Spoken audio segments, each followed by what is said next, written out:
Alright so good morning everyone, hello and जय हिंद। ये physics हम लोग का चल रहा था। फिजिक्स में हम लोग पढ़ रहे थे रे ऑप्टिक्स, है ना। रे ऑप्टिक्स में हम लोग reflection of light already cover कर चुके थे। आज हम लोग करने वाले हैं रिफ्रैक्शन ऑफ लाइट। ठीक है, तो प्लीज़ कंफर्म करिए अगर वॉइस क्लियर है तो स्टार्ट करते हैं। Pawan, Hitesh, Aditya, Prince, Ravi, Akanksha Sharma, Nidhi, please confirm.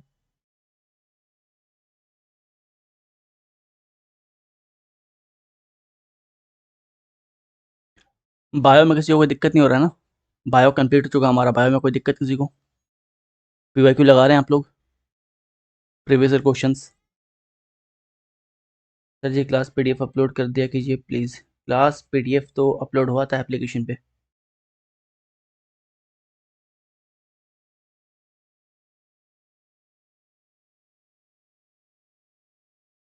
बहुत लेट से लोग जुड़ रहे हैं, दोस्त ठंडा हो गया लग रहा है। चलो, ओके ओके, ठीक है। तो हम लोग रिफ्लेक्शन ऑफ लाइट पढ़ लिए थे, राइट। आज पढ़ने वाले रिफ्रैक्शन ऑफ लाइट को। ठीक है, ओके। नहीं होता है? क्लास का पीडीएफ अपलोड नहीं होता एप्लीकेशन पे? आदित्य, अभिषेक ठाकुर। ओके, तो ठीक है, हम देख। अच्छा, टेलीग्राम पे अपलोड नहीं होता। टेलीग्राम का तो यार, टेलीग्राम का तो शायद नहीं बता पाएंगे हम।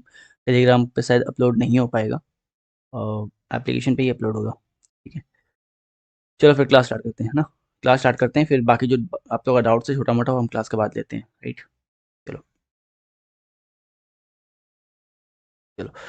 तो रिफ्लेक्शन ऑफ लाइट हम लोग पढ़े थे, और रिफ्लेक्शन ऑफ लाइट में हम लोग क्या पढ़े थे? रिफ्लेक्शन ऑफ लाइट में हम लोग ये पढ़े थे कि लाइट जो है, एक मिनट, हाँ, लाइट जो है, ठीक है, किसी भी सरफेस से टकरा कर वापस चल जाए उसको बोलते हैं रिफ्लेक्शन ऑफ लाइट, है ना। जो आता हुआ लाइट उसको बोलते हैं इंसिडेंट रे, जो जाता हुआ बोलते हैं उसको रिफ्लेक्टेड रे, बीच में एक लाइन पर होता है इसको बोलते हैं नॉर्मल रे।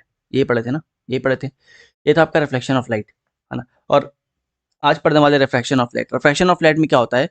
Bending of light when it goes from one medium to another medium.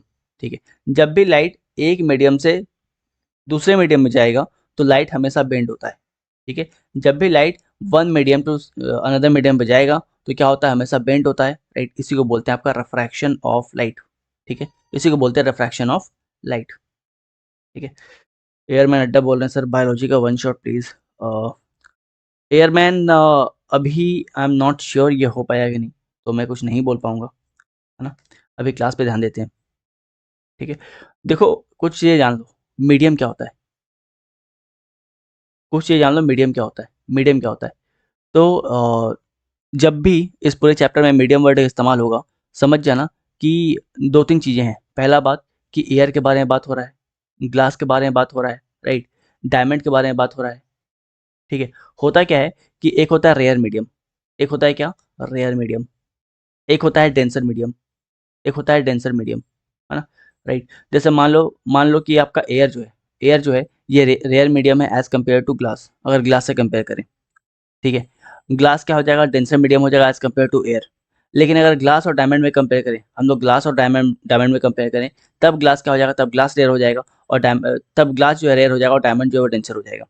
ठीक है, तो जब भी एयर जो है, सॉरी, जब भी लाइट जो है रेयर मीडियम से डेंसर मीडियम में मूव करेगा, या फिर डेंसर मीडियम से रेयर मीडियम में मूव करेगा लाइट, जब भी, तो लाइट का डायरेक्शन चेंज हो जाता है। इसका डायरेक्शन चेंज हो जाता है, बेंट हो जाता है थोड़ा सा ये। इसी को बोलते हैं रिफ्रैक्शन ऑफ लाइट। इसी को बोलते हैं रिफ्रैक्शन ऑफ लाइट। ठीक है, ठीक है। तो जब भी लाइट एक मीडियम से दूसरे मीडियम में जाएगा, वो क्या करेगा? बेंड करेगा। उसको बोलते हैं refraction of light. For example आपने देखा होगा, राइट, आपने देखा होगा कि नहाते वक्त ना आप क्या करोगे? नहाते वक्त आपका जो टब है या जो बकेट है, जिससे बहुत सारा पानी होता है, राइट, उसमें आप एक स्टिक डालोगे। उसमें क्या करोगे? एक स्टिक, एक छड़ी, एक लकड़ी डालोगे। लड़की नहीं, लकड़ी। ठीक है, लकड़ी डालोगे। तो जब लकड़ी डालोगे ना तो क्या होगा? आपको थोड़ा सा बेंट दिखाई देगा, है ना। थोड़ा सा जो आपका जो स्टिक है, जो लकड़ी है, वो बेंट दिखाई देगा, ऊपर की तरफ उभरा हुआ दिखाई देगा, है ना। वो ऊपर की तरफ उभरा हुआ दिखाई देगा। ऑल्दो दिखना ऐसे चाहिए था उसको, दिखना ऐसे चाहिए था, लेकिन दिखाई ऐसे देगा, थोड़ा सा ऊपर उभरा दिखाई देगा। बिकॉज आप कहाँ से देख रहे हो? आप एयर से देख रहे हो। और किस में देख रहे हो? आप वाटर में देख रहे हो। मतलब जो आप देख रहे हो, जो आपका जो लाइट है, वो रेयर मीडियम से रेयर मीडियम से डेंसर मीडियम में जा रहा है। रेयर मीडियम से डेंसर मीडियम में जा रहा है, इसीलिए आपको चीज़ें जो है थोड़ी सी बेंट दिखाई दे रही है, तिरछी दिखाई दे रही है। तो यही आपका होता है refraction of light. This is your refraction of light. ठीक है, जब भी लाइट एक मीडियम से दूसरे मीडियम में जाएगा, चाहे वो रेयर से डेंसर में जाए, डेंसर से रेयर में जाए, वो क्या करता है, वो थोड़ा सा बेंट करता है, उसको बोलते हैं refraction of light. I hope यहाँ पे क्लियर है चीज़ें। ठीक है, चलो अब आगे हम लोग पढ़ेंगे कि ये जो बेंट है वो कैसे हो रहा है, इसको हम लोग समझते हैं। ठीक है, अब ये कौन कहाँ मूव करेगा, इसको समझते हैं। और इसको समझने के लिए एक डायग्राम का हेल्प लेंगे हम लोग, है ना। वैसे यहाँ पे एक डायग्राम बना हुआ है, इसको आप देख लो ताकि आपको एक ओवरव्यू मिल जाए, है ना। यहाँ पे देखो ये वाला पार्ट, है ना, ये क्या है, ये एयर है। ये क्या है, एयर है। एयर है मतलब कौन सा मीडियम है, डेंसर मीडियम है, सॉरी रेयर मीडियम है। क्या है, रेयर मीडियम है। और ये वाटर, एक ग्लास है। ग्लास ग्लास मतलब कौन सा मीडियम है, ग्लास मतलब कौन सा मीडियम है, डेंसर मीडियम है, डेंसर मीडियम है ना। तो लाइट पहले एयर से ग्लास में एंटर कर रहा है, देख रहे हो ये रेड वाला लाइन।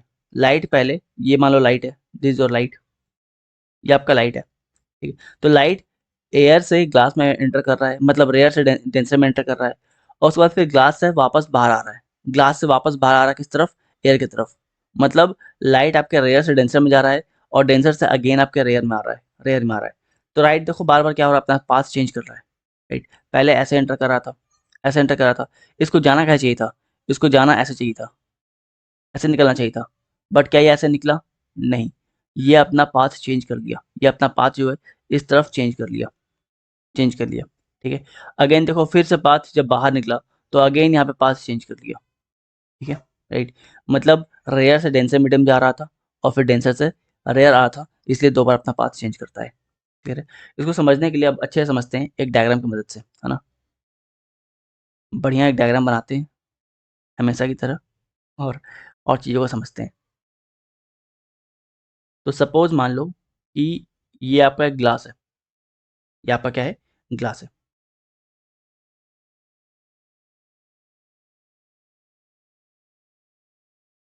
सपोज मान लो आपका एक ग्लास है, ठीक है। इस ग्लास में यहाँ से आपका एक रे ऑफ लाइट आ रहा है, इस ग्लास में यहाँ से आपका एक रे ऑफ लाइट आ रहा है, यहाँ से आपका रे ऑफ लाइट आ रहा है। ठीक है, ये रे ऑफ लाइट आ रहा है, ये कौन सा लाइट है, इंसिडेंट रे, है ना। लाइट आ रहा है मतलब क्या, आपका इंसिडेंट रे, इंसिडेंट रे। अब इस लाइट को जाना क्या चाहिए था, इसको ऐसे निकलना चाहिए था ना, ग्लास के अंदर इस लाइट को बिल्कुल ऐसे स्ट्रेट निकलना चाहिए था, ऐसे, राइट। लेकिन ऐसे नहीं निकला, ये ऐसे नहीं निकला। जैसे ही ये रेयर मीडियम से, मतलब कि एयर से ग्लास में एंटर किया, मतलब कि डेंसर मीडियम में एंटर किया, जैसे ही ये रेयर मीडियम से डेंसर मीडियम में एंटर करेगा, ये क्या करेगा, मूव कर जाएगा। ठीक है, अच्छा यहाँ पे हम लोग मांगते हैं नॉर्मल। यहाँ पे क्या मांगते हैं हम लोग, नॉर्मल मानते हैं, दिस इज नॉर्मल। तो जैसे ही आपका इंसिडेंट रहे, जैसे ही आपका लाइट रेयर मीडियम से डेंसर मीडियम में जाएगा, मतलब एयर से ग्लास में जाएगा। ठीक है, एयर से, एक मिनट, एयर से ग्लास में जाएगा, it will move towards the normal, ये नॉर्मल की तरफ मूव कर जाएगा। इसको निकलना चाहिए था ऐसे, राइट, इसको ऐसे निकलना चाहिए था, लेकिन ऐसे ना निकल के जो नॉर्मल वाला लाइन है, जो नॉर्मल वाला लाइन है उस तरफ मूव कर जाएगा, उस तरफ मूव कर जाएगा, और आगे बढ़ जाएगा। जब ये आगे बढ़ेगा, जब ये आगे बढ़ेगा, तो अब नया नॉर्मल क्या होता, नया नॉर्मल यहाँ से ड्रॉ होता, नया नॉर्मल यहाँ से ड्रॉ होता ना, न्यू नॉर्मल यहाँ से ड्रॉ होता, है ना। न्यू नॉर्मल यहाँ से ड्रॉ होता, लेकिन जैसे ही ये बाहर निकलेगा, ये अब नॉर्मल से वापस दूर भागेगा, ये वापस नॉर्मल से क्या होगा, दूर भागेगा। इसको जाना क्या चाहिए था, ऐसे जाना चाहिए था ना, ऐसे जाना चाहिए था। बट ये नॉर्मल से दूर चला गया, नॉर्मल से दूर चला गया, और यहाँ पे नॉर्मल से नॉर्मल की तरफ चला गया। मतलब समझ में क्या आ रहा है हम लोग को, समझ में ये आ रहा है कि जब भी लाइट रेयर से डेंसर की तरफ जाएगा, जब भी लाइट रेयर से डेंसर की तरफ जाएगा, ये नॉर्मल की तरफ मूव करेगा, नॉर्मल की तरफ मूव करेगा। और जब भी लाइट डेंसर से रेयर की तरफ आएगा, जब भी लाइट डेंसर से रेयर की तरफ आएगा, वापस से एयर से ग्लास में आ रहा है, तो ये क्या करेगा, ये क्या करेगा, ये इस बार नॉर्मल से दूर भागेगा, नॉर्मल से दूर भागेगा। क्लियर है। इसको हमेशा ध्यान रखना, जब भी लाइट रेयर से डेंसर में आएगा तो नॉर्मल के पास भागेगा, और डेंसर से रेयर में जाएगा तो नॉर्मल से दूर भागेगा। ठीक है, इसको कुछ इस तरह समझो कि आप जो है बेसिकली मेट्रो स्टेशन के बाहर खड़े हो, लाइक अभी मेट्रो आई नहीं है, आप बाहर खड़े हो, है ना। दो लोग हो तो आराम से खड़े होगे, दो लोग आराम से खड़े होगे, है ना, दूर दूर प्रॉपर डिस्टेंस बना के। ठीक है, बिकॉज आप लोग रेयर मीडियम में हो। फिर आप क्या किए, मेट्रो में एंटर करके, मेट्रो में बहुत भीड़ है, एंटर करके, भीड़ की वजह से क्या होगा, आप दोनों क्या करोगे, क्लोज आ जाओगे, आओगे ना, ठीक है ना। तो नॉर्मल के क्लोज आ गया, आ गया, लाइट नॉर्मल के क्लोज आ गया। फिर वापस मेट्रो के बाहर निकलो तो वापस दूर हो जाओगे, मतलब नॉर्मल से दूर चला जाएगा, ठीक है, बस याद करने के लिए, ठीक है, राइट। डेंसर मीडियम में हमेशा नॉर्मल की तरफ लाइट जाएगा, और रेयर मीडियम में हमेशा नॉर्मल से दूर लाइट जाएगा। क्या क्लियर है यहाँ तक? अब कुछ बुनियादी बातें जो आपको समझनी है, ठीक है, रुक जाओ। तो ये आपको बताया था, ये आपका नॉर्मल है, दिस इज योर नॉर्मल। ये आपका क्या है, एंगल ऑफ इंसिडेंस, है ना, ये आपका क्या है, एंगल ऑफ इंसिडेंस, ठीक है, राइट। यहाँ पे आपका क्या बन रहा था, ये आपका क्या है, रिफ्लेक्टेड रहा, ये आपका क्या है, रिफ्लेक्टेड रहा, और ये एंगल ऑफ रिफ्लेक्शन है, ये क्या एंगल ऑफ रिफ्लेक्शन है, ठीक है, एंगल ऑफ रिफ्लेक्शन है। अच्छा, ये जो लाइट आपको दिख रहा है, जो बिल्कुल लाइट आ रहा था, स्ट्रेट निकल रहा है, राइट, या जो लाइट आपका स्ट्रेट निकल रहा है, इसको बोलते हैं हम लोग, इसको बोलते हैं इंसिडेंट रे, इसको बोलते हैं इंसिडेंट रे, इसको बोलते हैं इंसिडेंट रे।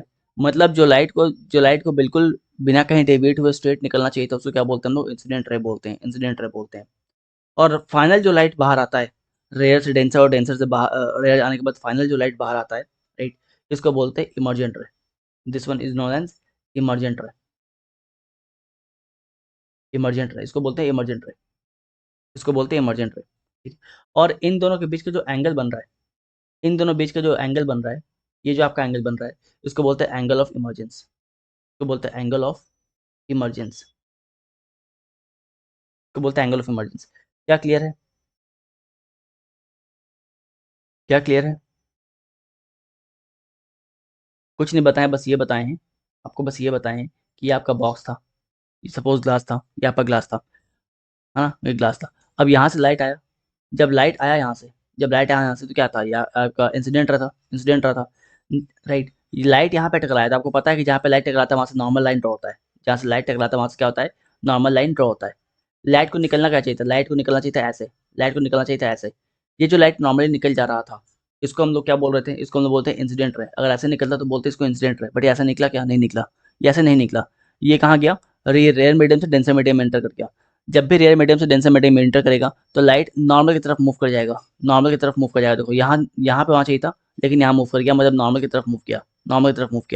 अब ये आपका नया नॉर्मल है, जैसे ही बाहर आएगा, अब नॉर्मल से वापस दूर निकल जाएगा, निकलना चाहिए था ऐसे, निकल गया ऐसे, ठीक है, क्लियर है, ठीक है। तो यहाँ पे आप लोग एक कंक्लूजन दिख रहा है, होगा। कंक्लूजन क्या है, कंक्लूजन ये है कि जो आपका इंसिडेंट रे ये दिख रहा है, और जो आपका इमर्जेंट रे दिख रहा है, क्या ये एक दूसरे के पैरेलल है, तो बिल्कुल पैरेलल, ध्यान रखना कि इमर्जेंट रे और जो इंसिडेंट रे एक दूसरे के पैरेलल रहता है हमेशा, इमर्जेंट और इंसिडेंट जो है एक दूसरे के पैरेलल रहता है। यहाँ तक कोई दिक्कत है, बताओ, क्लियर है क्या, या फिर से बताएं, यहाँ तक क्लियर है, फिर से बताएं, क्योंकि ये बड़ा कंसेप्चुअल चीज़ है, प्लीज कंफर्म करें।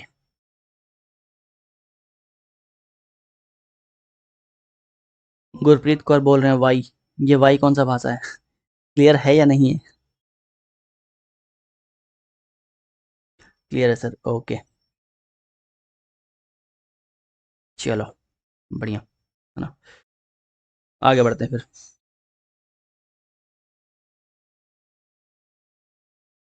फिर, ओके, चलो फिर आगे बढ़ते हैं, है ना? आगे बढ़ते हैं, ओके। अब बात करते हैं कॉज ऑफ रिफ्रैक्शन के बारे में। आपको हम बताएं कि रिफ्रैक्शन हो रहा है, जयंत बोला सर फिर से बताओ, अच्छा जयंत एक बार रिप्लाई कर देंगे ना, ठीक है। तो यहाँ पे कॉज ऑफ रिफ्रैक्शन क्या है, रिफ्रैक्शन ये, अच्छा, दो लोग बोल रहे हैं फिर से बताने को, ठीक है, एक बार कंफर्म, एक बार वापस हम बताते हैं ना। आकांक्षा जयंत को दिक्कत है तो फिर से हम बताते हैं। आकांक्षा जयंत को कुछ नहीं हुआ है, सिंपल ये आपका रुको, सिंपल ये आपका बॉक्स था, ये बॉक्स किसका था, ग्लास का था, ये किसका था, ग्लास का था।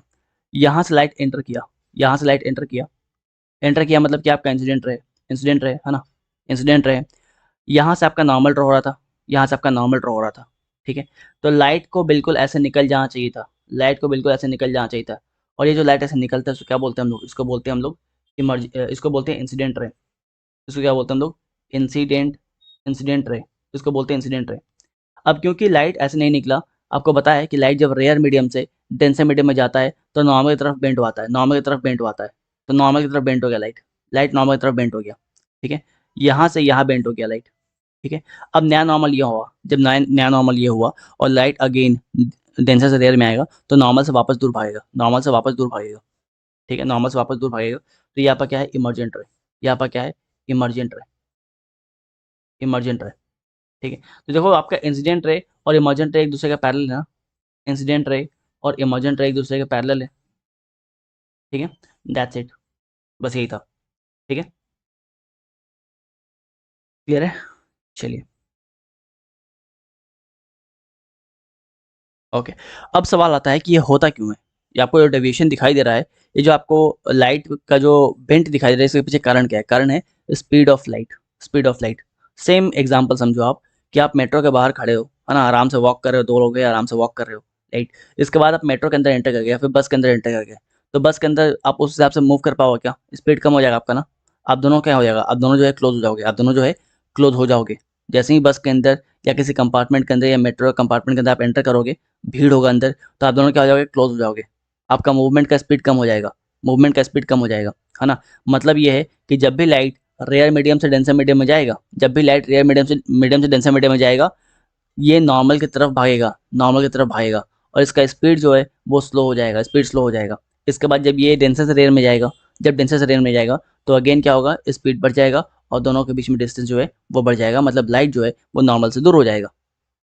ठीक है, क्लियर है? ओके। तो कारण क्या होता है इसके? ये जो आपको बेंट ऑफ लाइट दिखाई दे रहा है, सबसे कारण क्या है? कारण है स्पीड ऑफ लाइट चेंज हो रहा है। जब भी वन मीडियम से अनदर मीडियम में लाइट जा रहा है तो क्या हो रहा है? स्पीड ऑफ लाइट चेंज हो रहा है। स्पीड ऑफ लाइट चेंज हो रहा है।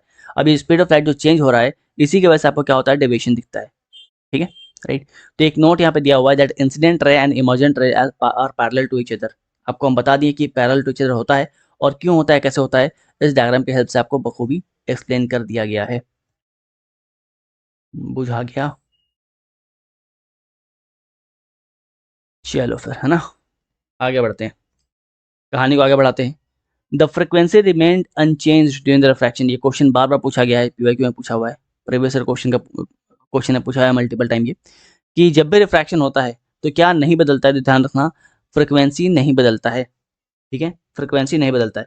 During refraction frequency of light remains the constant but the velocity and the wavelength changes. ठीक है, क्या बदलेगा? तो आपका वेवलेंथ चेंज होगा और आपका वेलोसिटी चेंज होगा। रिफ्रैक्शन के वक्त आपका वेवलेंथ चेंज होगा और आपका वेलोसिटी चेंज होगा।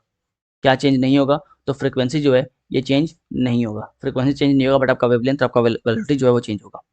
ठीक है, ओके। चलो सर, सीएपीएफ पॉलिटिकल लक्ष्मीकांत पढ़ सकते हैं क्या? सुनील कुमार, अभी जो पढ़ा रहे वो पढ़ लो ना, पॉलिटी हो पाएगा ना साइंस हो पाएगा, है ना, घर के ना घाट वाले हाल हो जाएगा। पढ़ सकते हो, पॉलिटी पॉलिटी ही पढ़ना है, लक्ष्मीकांत ही पढ़ना, और क्या पढ़ना है। ठीक है, चलो। तो अब बात करते हैं लॉ ऑफ रिफ्रैक्शन के बारे में। लॉ ऑफ रिफ्रैक्शन के बारे में बात करते हैं। ठीक है, चलिए, लॉ ऑफ रिफ्रैक्शन के बारे में बात करें तो लॉ ऑफ रिफ्रैक्शन क्या बोलते हैं? ये बोलते हैं normal ray, incident ray and reflected ray all lies in the same plane, है ना। सिंपल बात है, जो आपका रिफ्लेक्शन का था, यही आपका रिफ्लेक्शन का था ना। रिफ्लेक्शन में फर्स्ट लाइन क्या था आपका? नॉर्मल, इंसिडेंट और reflected all line the same plane, इसका भी सेम चीज है। ठीक है, सेकंड चीज क्या है? The ratio of sine of angle incidence to the sine of angle refraction is constant quantity where the refractive index is the second of the second medium with respect to the first medium. ये basically आपके Snell's law के बारे में बता रहा है। ठीक है, यहाँ पर बेसिकली ये बताया गया है कि जो आपका साइन आई है, जो आपका साइन आई है और साइन आर है, ठीक है, साइन आर है, वो क्या होगा? कांस्टेंट होगा, कांस्टेंट होगा। ये आपका स्नेल्स लॉ है। स्नेल्स लॉ को समझने के पहले कुछ बेसिक चीज़ें और समझ लो ताकि आगे दिक्कत ना हो। स्नेल्स लॉ समझते वक्त कुछ वर्ड आपके सामने आएंगे, तो पहले उस वर्ड को जान लेते हैं ताकि आपको आगे दिक्कत ना हो, है ना। स्नेल्स लॉ पढ़ते वक्त आपके सामने एक वर्ड आएगा, रिफ्रैक्टिव इंडेक्स। रिफ्रैक्टिव इंडेक्स क्या होता है? रिफ्रैक्टिव इंडेक्स क्या होता है? तो bending ability of light is known as bending ability of light because of different medium is known as refractive index. अलग अलग मीडियम की वजह से, अलग अलग मीडियम की वजह से जो आपका लाइट है उसको जो उसका जो बेंड होने का कैपेसिटी है, उसका जो बेंड होने का कैपेसिटी उसको बोलते हैं रिफ्रैक्टिव इंडेक्स। आपको बताए थे कि जब लाइट जो है एयर से आपके ग्लास में जा रहा है तो फिर बेंड हो रहा है, ग्लास से एयर में आ रहा है तो फिर बेंड हो रहा है ना। आप उसको लाइट को एयर से डायमंड में डाल दो, क्या होगा, बेंड हो जाएगा। डायमंड से वापस उसको ग्लास में डाल दो, फिर बेंड हो जाएगा। ग्लास से उसको एयर में डाल दो, फिर बेंड हो जाएगा। तो जो अलग अलग मीडियम में अलग अलग जो बेंडिंग एबिलिटी ऑफ लाइट उसको बोलते हैं रिफ्रैक्टिव इंडेक्स। ठीक है, क्लियर है क्या? चलो, इस तरह के जो डाउट अभी आ रहे हैं ना कि पेपर 2 का क्या करें, लक्ष्मीकांत को पढ़ें या ना पढ़ें, ये अभी हम नहीं लेंगे। अभी पढ़ाई से रिलेटेड जो भी डाउट है आप वो पूछो, है ना, वरना फिर टॉपिक से आप लोग डेविएट हो जाओगे और हम भी डेविएट हो जाएंगे, रिदम ब्रेक हो जाएगा। ठीक है, फिर चीज़ें बोरिंग लगने लगेंगी, समझ में नहीं आएगा आप लोगों को। पेपर 2 का ऑलरेडी आपको हम पढ़ा रखे हैं, पेपर 2 का लेक्चर ऑलरेडी दिया हुआ है, प्लेलिस्ट में आपको मिल जाएगा। ठीक है, चलो आगे बात करते हैं। अब समझते हैं स्नेल्स लॉ क्या होता है। अब समझते हैं आपका स्नेल्स लॉ क्या होता है ना। आपको बताया था स्नेल्स लॉ के बारे में, sine i by sine r equal to constant. Sine i by sine r equal to क्या होता है, कॉन्स्टेंट होता है। ठीक है, और इसको आप ऐसे भी लिख सकते हो, राइट, कि आपका sine i divide by sine r equal to constant. इसको आप ऐसे भी लिखते हो 1 n 2, या फिर इसको आप ऐसे लिखते हो फिजिक्स के लैंग्वेज में 1 μ2। इसको म्यू बोलते हैं ना, फिजिक्स के लैंग्वेज में इसको क्या बोलते हैं, म्यू बोलते हैं। ठीक है, इसको क्या बोलते हैं, म्यू म्यू बोलते हैं, राइट। तो 1 μ2, ठीक है, राइट। अब ये है क्या, ये बेसिकली 1 n 2 क्या बता रहा है, या 1 n 2 क्या बता रहा है, ये बता रहा है कि refractive index of second medium with respect to the first medium. It says refractive refractive index of second medium with respect to first medium first medium with respect to first medium. ठीक है, तो sine i by sine r equal to क्या होता है, constant होता है, या फिर इसको आप 1 n 2 लिख सकते हो, that is refractive index of second medium with respect to first medium. ठीक है, राइट। और रिफ्रैक्टिव इंडेक्स क्या होता है, रिफ्रैक्टिव इंडेक्स आपको बताए थे हम, जो आपका लाइट का बेंडिंग एबिलिटी होता है उसको बोलते हैं रिफ्रैक्टिव इंडेक्स, उसको बोलते हैं रिफ्रैक्टिव इंडेक्स। ठीक है, अब देखो ये जो आपका रिफ्रैक्टिव इंडेक्स है, ये प्रीवियस क्वेश्चन में आया भी हुआ है कि मल्टीपल मीडियम के लिए मल्टीपल रिफ्रैक्टिव इंडेक्स होता है, अलग अलग होता है, अलग अलग होता है। ठीक है, जैसे जो एयर है एयर के लिए आपका रिफ्रैक्टिव इंडेक्स क्या होता है, 1.003 होता है। वाटर के लिए क्या होता है, वाटर का रिफ्रैक्टिव इंडेक्स क्या है, 1.33 होता है। ठीक है, अल्कोहल का पूछा भी हुआ है, अल्कोहल का पूछा भी हुआ है आपके एग्जाम में, पीवाईक्यू अगर आप करोगे तो आपको पता लगेगा। ठीक है, 1.36 होता है। ठीक है, इसके अलावा केरोसिन केरोसिन का रिफ्रैक्टिव इंडेक्स क्या होता है, एनीवन, 1.44। इसके अलावा आपका आइस का रिफ्रैक्टिव इंडेक्स कितना होता है, आइस का कितना होता है, 1.31, है ना। रॉक सॉल्ट, आपका रॉक सॉल्ट का कितना होता है, रॉक सॉल्ट का कितना होता है, 1.54। और डायमंड का तो मल्टीपल टाइम पूछा हुआ है, डायमंड का रिफ्रैक्टिव इंडेक्स जो है मल्टीपल टाइम पूछा हुआ है, दैट इज 2.42। ठीक है, तो डायमंड का मल्टीपल टाइम पूछा हुआ है, इसको एग्जाम में ऑर्डर में भी लगाने के लिए मिल सकता है आप लोगों को। ठीक है, तो ऐसे बहुत सारा है बट आपको याद नहीं करना है सारा, है ना। बस एटलीस्ट ये 7 तो आपको याद रखना, air, water, alcohol, kerosene, ice, rock salt and diamond, ये 7 याद रखना। बहुत सारा है बट आपको सब नहीं रटना। अगर आप इतना रट लोगे, राइट, अगर आप ये 7 कर लोगे तो आपके एग्जाम में रिफ्रैक्टिव इंडेक्स से जो भी सवाल आएगा आप इनके अलावा भी कुछ अगर रहेगा ना तो आप एलिमिनेट कर जाओगे। ऑल्दो अब तक इसके अलावा कभी भी किसी भी एग्जाम में नहीं पूछा गया है, ना सीडीएस, ना एनडीए, ना सीएपीएफ, और ना ही किसी भी स्टेट पीसीएस में पूछा गया है। जब भी आता है इतना साथ ही आता है, और एक आध अगर अलग कुछ आता भी है तो इसके बदौलत आप उसको आसानी से एलिमिनेट कर लोगे। ठीक है, तो इतना ही आप कर लो, इसके ऊपर नहीं करना है आप लोगों को। ठीक है, कोई मतलब नहीं है करने का। चलो, राइट, क्लियर है। चलो, अच्छा, एक और चीज, जो आपका रिफ्रैक्टिव इंडेक्स है, जो आपका रिफ्रैक्टिव इंडेक्स है, ये आपको कुछ और ही बताता है। ये आपको लाइट बेंडिंग, ये आपको स्पीड ऑफ लाइट के बारे में बताता है, ये आपको स्पीड ऑफ लाइट के बारे में बताता है। ठीक है, जो रिफ्रैक्टिव इंडेक्स क्या करेगा, आपको स्पीड ऑफ लाइट के बारे में बताएगा। ठीक है, जितना रिफ्रैक्टिव इंडेक्स ज़्यादा रहेगा उतना स्पीड ऑफ लाइट कम रहेगा, या फिर आप ये बोल सकते हो कि refractive index is indirectly proportional to speed of light. Refractive index is indirectly proportional to speed of light, because जितना रिफ्रैक्टिव इंडेक्स ज़्यादा है उतना बेंडिंग कैपेसिटी ज़्यादा है, और उतना ज़्यादा बेंड क्यों हो रहा है, उतना ज़्यादा बेंड क्यों हो रहा है, बिकॉज स्पीड ऑफ लाइट जो है उतना ज़्यादा चेंज हो रहा है, ठीक है। रिफ्रैक्शन का कारण जो है दैट स्पीड ऑफ लाइट उतना ज़्यादा बदल रहा है। क्लियर है क्या? कंसेप्चुअल है, थोड़ा ध्यान रखना, ध्यान ध्यान से पढ़ो यहाँ पे, है ना। यहाँ तक कोई दिक्कत है?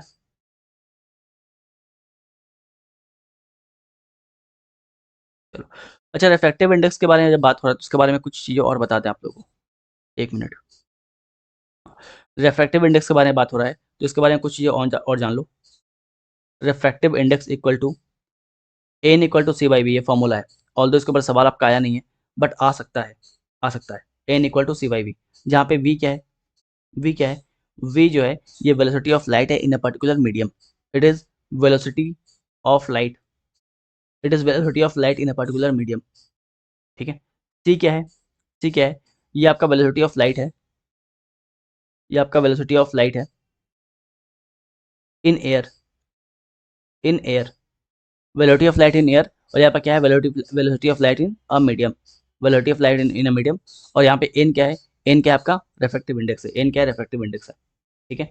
N is absolute refractive index, ठीक है। तो हम लोग एन का वैल्यू क्या होता है, जो आपका रिफ्रैक्टिव इंडेक्स है, जो कि आपका एन का वैल्यू है, ये हम लोग निकालते हैं in respect of, in respect of air. For example मान लो कि आपका कोई मान लो कि वेलोसिटी ऑफ लाइट है एयर में कितना, 3 × 10⁻⁸ मीटर पर सेकेंड, राइट। और आपका स्पीड ऑफ लाइट जो है, आपका स्पीड ऑफ लाइट किसी पर्टिकुलर मीडियम में चेंज हो गया, सपोज मान लो कि आपका इट इज़ डायमंड, डायमंड में या फिर किसी और में ये 4 × 10⁸ हो गया, कुछ ऐसा समथिंग कुछ हो गया, राइट। तो क्या होगा, इसको डिवाइड करेंगे, जो आएगा वो क्या होगा, refractive index of that particular medium, ठीक है। डिवाइड करेंगे, जो आएगा वो क्या होगा, refractive index of that particular medium. But इसे आपको नहीं जानना, ये जो आपको वैल्यू बताया ना, एयर में, वाटर में, अल्कोहल में, kerosene, right, ice, rock salt, diamond, ये सारे वैल्यू ऐसे ही निकले हैं, है ना। ये बस प्रूफ करके आपको दिखा रहे थे, आपको प्रूफ नहीं पूछता है। ये सारे वैल्यू जो है बेसिकली ऐसे ही निकलते हैं, ऐसे ही निकलते हैं, ठीक है। क्लियर, क्लियर है, चलिए, ओके, चलो ठीक है, आगे बढ़ते हैं। अब यहाँ पे आपके सामने क्वेश्चन है, यहाँ पे आपके सामने क्वेश्चन है, राइट। यहाँ पे दिया हुआ है यू आर गिवन 3 मीडियम, आपको 3 मीडियम दिया हुआ है, medium A, medium B and medium c. देखो कंसेप्चुअल क्वेश्चन है, ध्यान से देखना। 3 मीडियम दिया हुआ है, medium A, medium B and medium C, right. और तीनों का रिफ्रैक्टिव इंडेक्स दिया हुआ है 1.33, 1.65 और 1.46, ठीक है।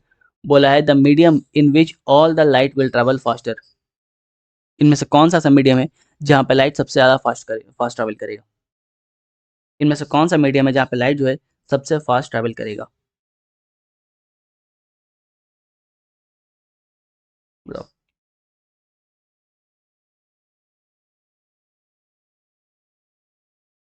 अभी तक जो पढ़ा है, अगर कंसेप्ट क्लियर है तो डू सॉल्व दिस क्वेश्चन।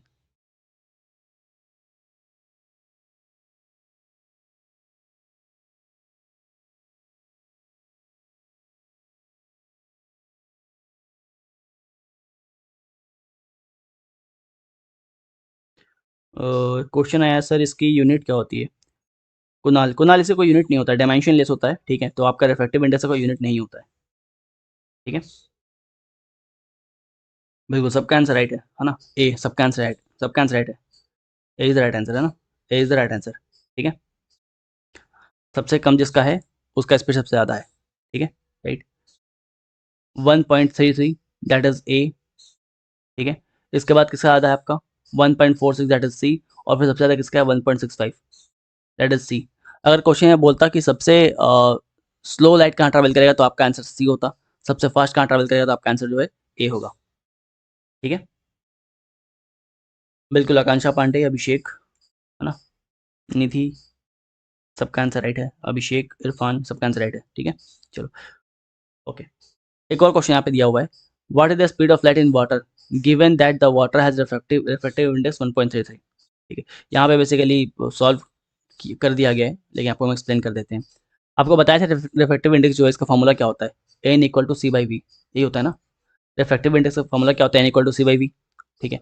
अब यहाँ पे क्या बोला है, यहाँ पे ये बोला है कि स्पीड ऑफ लाइट पूछा है in water, speed of light पूछा है इन वाटर, मतलब क्या पूछा है हम लोग को, v का वैल्यू पूछा हुआ है, v का वैल्यू पूछा हुआ है। आपको बताए थे ना कि जो आपका v है ये क्या होता है, speed of light in the particular medium. ये क्या हो रहा है अभी, speed of light in the particular medium, ठीक है। और c क्या है, speed of light in air, speed of light in air, ठीक है। और n क्या होता है, n होता है refractive index, n is your refractive index. यहाँ पे रिफ्रैक्टिव इंडेक्स दिया हुआ है 1.33, यहाँ पे रिफ्रैक्टिव इंडेक्स जो है 1.33 दिया हुआ है, राइट। निकालने को क्या बोला है हम लोग को, speed of light in water निकालने बोला है, मतलब v का वैल्यू निकालने बोला है। और एयर में हम लोग को पता होता है 3 × 10⁸ मीटर पर सेकंड होता है, राइट। अब इसको सॉल्व करोगे, काटापट्टी मचाओगे, आपका आंसर आ जाएगा v इक्वल टू 2.26 × 10⁸, ठीक है, ठीक है ना। चलिए, तो इस तरह से हम लोग क्या करते हैं, रिफ्रैक्टिव इंडेक्स की वैल्यू को फाइंड करते हैं, है ना। तो यहाँ पे कुछ डेटा दिया हुआ है रिफ्रैक्टिव इंडेक्स का वैल्यू आपके एनसीईआरटी के अकॉर्डिंग, राइट। बट इसके अलावा भी पूछे गए एग्जाम में, है ना। इसके अलावा भी आपके ये जो चार है, इसके अलावा भी पूछे गए हैं। तो इसके अलावा जो पूछेंगे उसको आप याद रखना, केरोसिन के बारे में याद रखना, है ना, राइट। आइस के बारे में याद रखना, ये सब पूछा हुआ है एग्जाम में।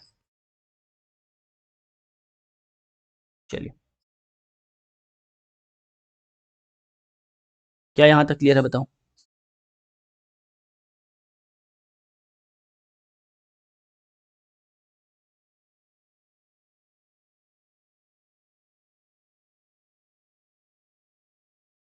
यहाँ तक क्लियर है। Sir what is the minimum value and maximum value of refractive index, please answer. देखो, मिनिमम वैल्यू रिफ्रैक्टिव इंडेक्स का 1 होता है, जो आपका एयर में होता है, इससे कम नहीं हो पाएगा। और जो आपका मैक्सिमम वैल्यू होता है वो आपका डायमंड में होता है 2.4, ठीक है। जो भी आपका रिफ्रैक्टिव इंडेक्स का आंसर आएगा वो इसके बीच ही आता है। ओके रमेश, रमेश चौबे, ठीक है। मिनिमम वैल्यू जो है 1 आता है, 1 होता है जो आपके यहाँ पे दिया हुआ है। और मैक्सिमम वैल्यू जो है 2.4 जो है, बाकी सब इसके बीच में ही आएगा, बाकी सब इसके बीच में ही आएगा, ठीक है।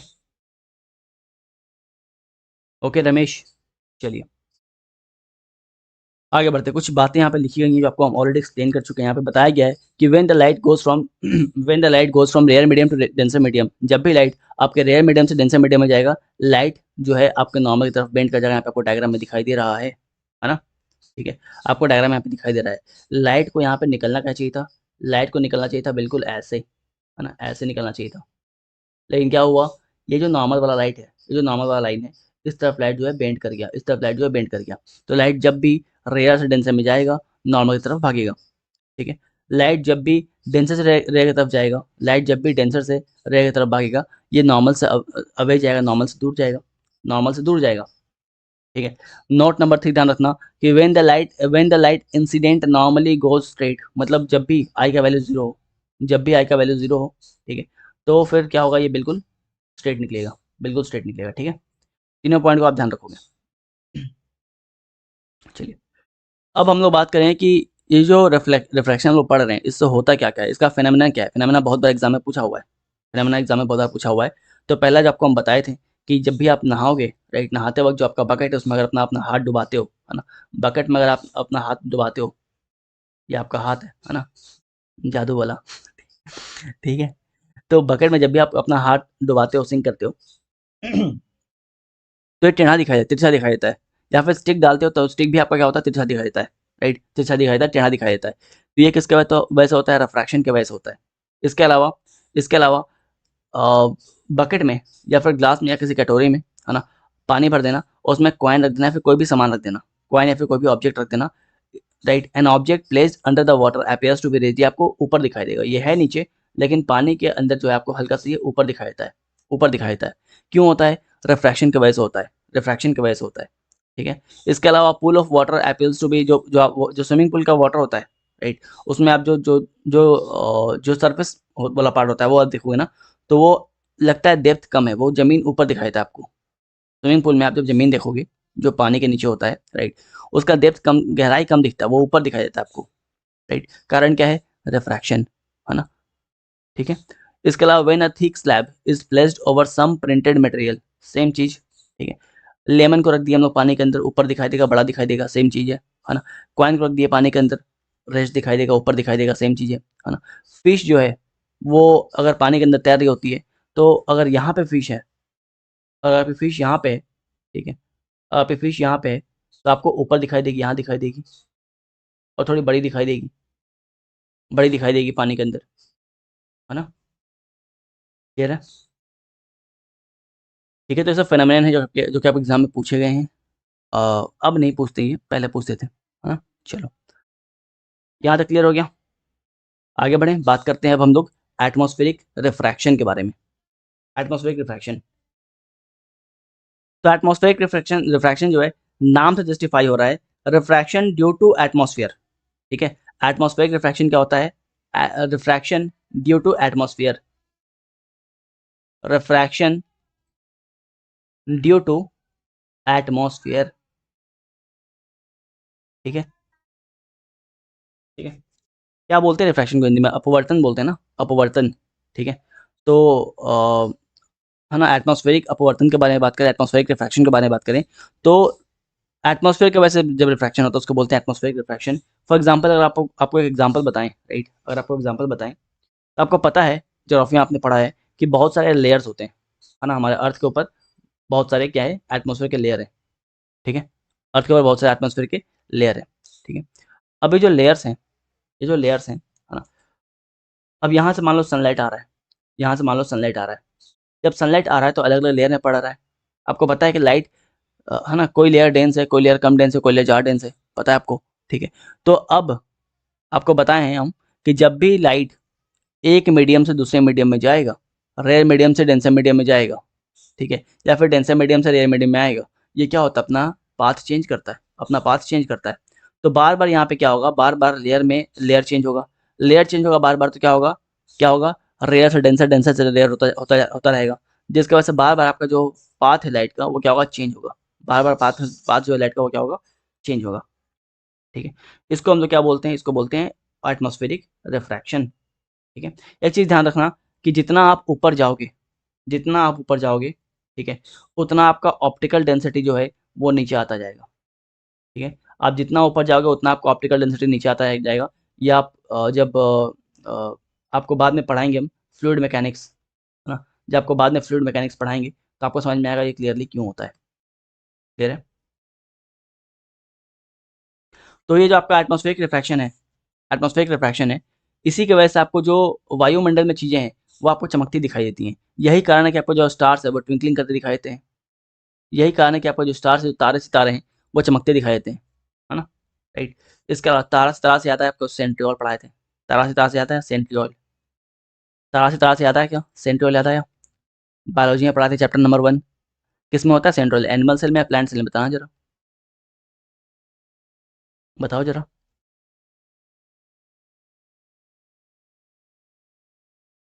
बताओ, सेंट्रियोल कहाँ होता है, एनिमल सेल में या प्लांट सेल में? चल रहा है कि रिविजन चल रहा है कि नहीं? रिविजन चल रहा है? सेंट्रियोल एनिमल सेल का पार्ट है या प्लांट सेल का पार्ट है?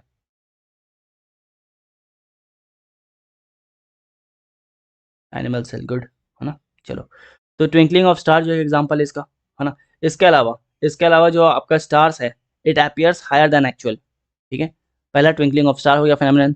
दूसरा पे क्या हो गया, stars appear higher than actual position. Stars जो है वो एक्चुअल पोजीशन से ऊपर दिखाई देते हैं आप लोगों को। तीसरा, advance sunrise and delayed sunset, advance sunrise and delayed sunset. आपको पता है सूर्य उदय के होने के पहले, सन राइज होने के पहले 2 मिनट पहले आप सन को देख सकते हो, सनराइज होने के 2 मिनट पहले आप उसको देख सकते हो।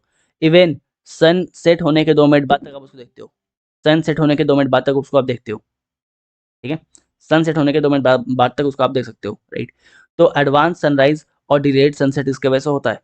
टोटल आप कितना मिनट सन को देखते हो एक्स्ट्रा, टोटल कितना मिनट सन को एक्स्ट्रा देखते हो आप, 4 मिनट। ठीक है, 4 मिनट, क्लियर है। टोटल आप 4 मिनट सन को एक्स्ट्रा देखते हो। यहाँ से एक सवाल पूछा गया था यूपीएससी में कि अगर अगर मान लो एटमॉस्फेयर को रिमूव कर दिया गया, अगर मान लो एटमॉस्फेयर को रिमूव कर दिया गया, वायुमंडल को रिमूव कर दिया गया, तो जो हम लोग सन को देखते हैं वो कितना मिनट कम देखेंगे? सर बायोलॉजी की रिकॉर्डिंग कहाँ मिलेगी आकांक्षा, आकांक्षा बायोलॉजी बायोलॉजी का रिकॉर्डिंग आपको अब एप्लीकेशन में ही मिल सकता है। ठीक है,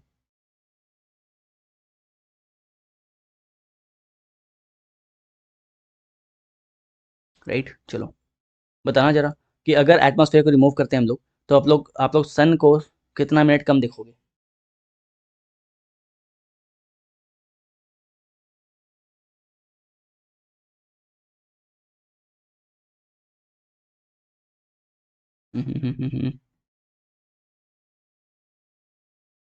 बोलो।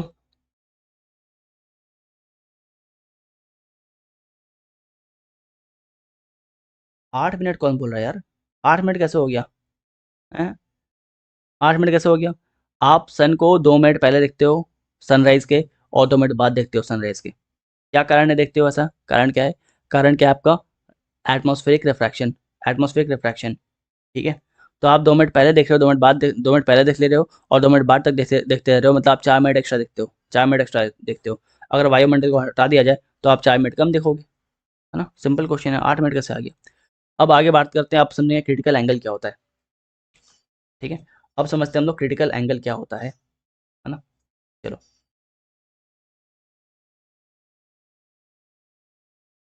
ओके। चलो, क्रिटिकल एंगल समझते हैं। क्रिटिकल एंगल समझते हैं एक डायग्राम की हेल्प से। क्रिटिकल एंगल समझते हैं एक डायग्राम की हेल्प से। देखो, अगर मान लेते हैं कि एक ग्लास का स्लैब है। अगर मान लेते हैं ग्लास का स्लैब है। ठीक है। ये ग्लास का क्या है? स्लैब है। और यहाँ पे क्या करेंगे हम लोग? लाइट को डालेंगे। है ना? इस ग्लास के स्लैब में क्या डालेंगे हम लोग? लाइट को डालेंगे। राइट, रुको, यहाँ पे लाइट डालते हैं। ये आ गया प्रकाश। है ना? आपका इंसिडेंट, राइट, इंसिडेंट रे। यहाँ पे क्या आ गया? Incident ray. ठीक है। इंसिडेंट रे आ गया। अब इंसिडेंट रे को ऐसे निकल जाना चाहिए था ना, इसको ऐसे निकल जाना चाहिए था। ठीक है। बट ये ऐसे नहीं निकला। ये ऐसे नहीं निकला। यहाँ पे क्या है? नॉर्मल है। यहाँ पे क्या है? नॉर्मल है। ठीक है।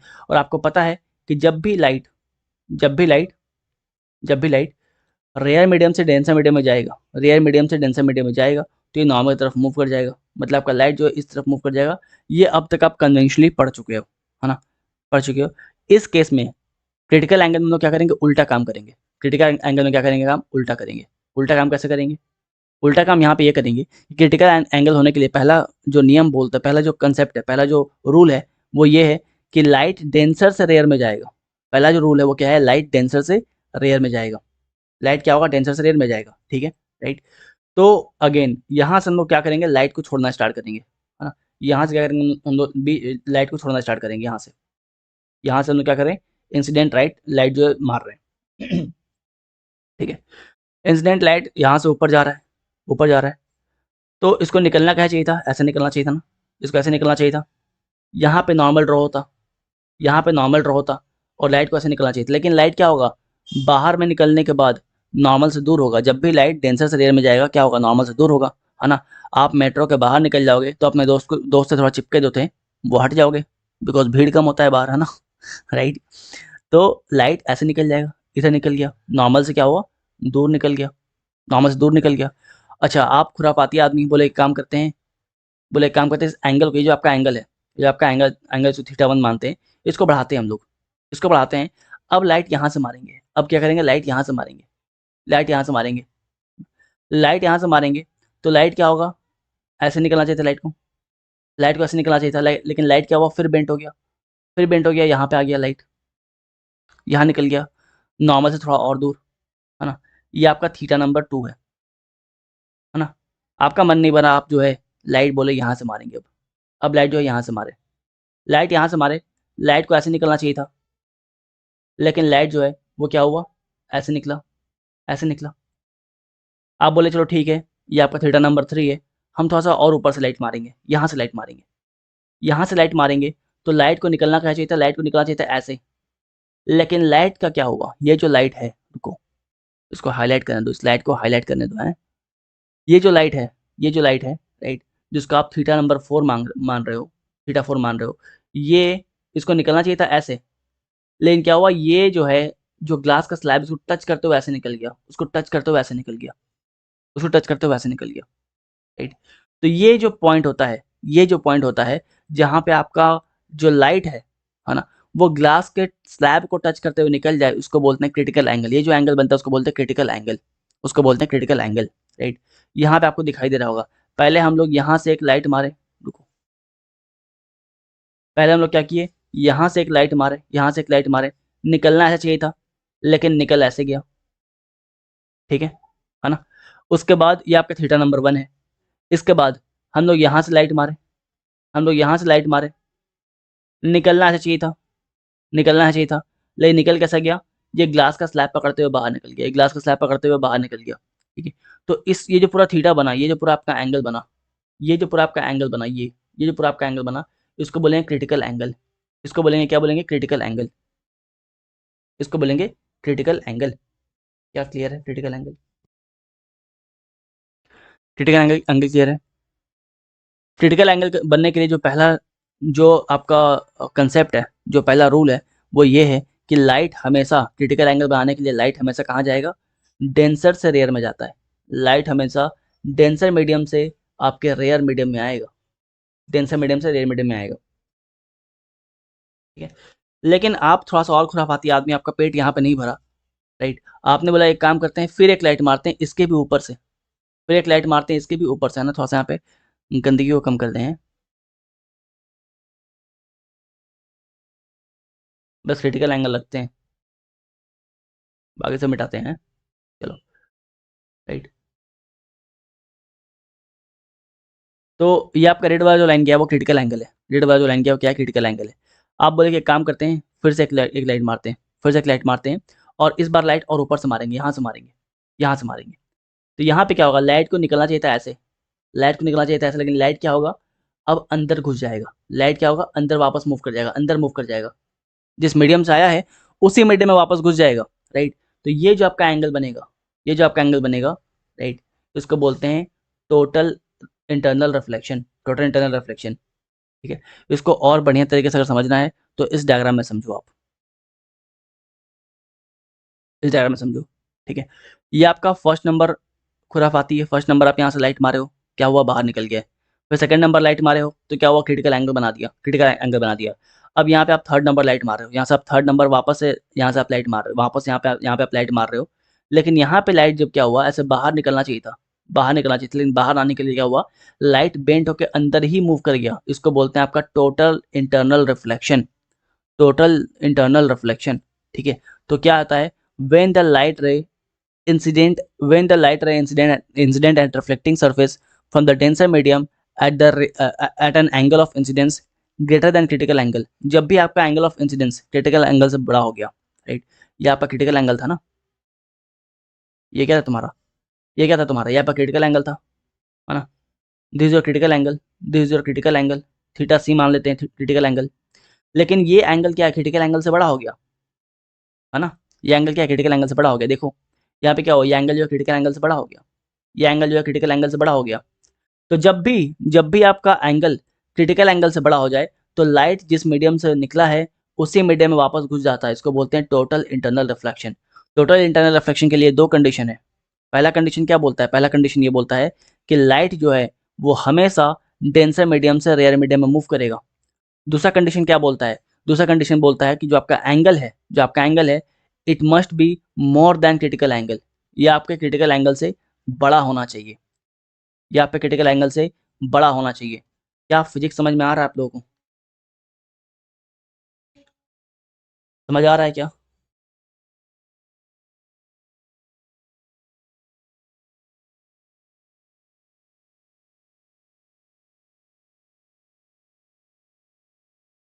क्लियर है?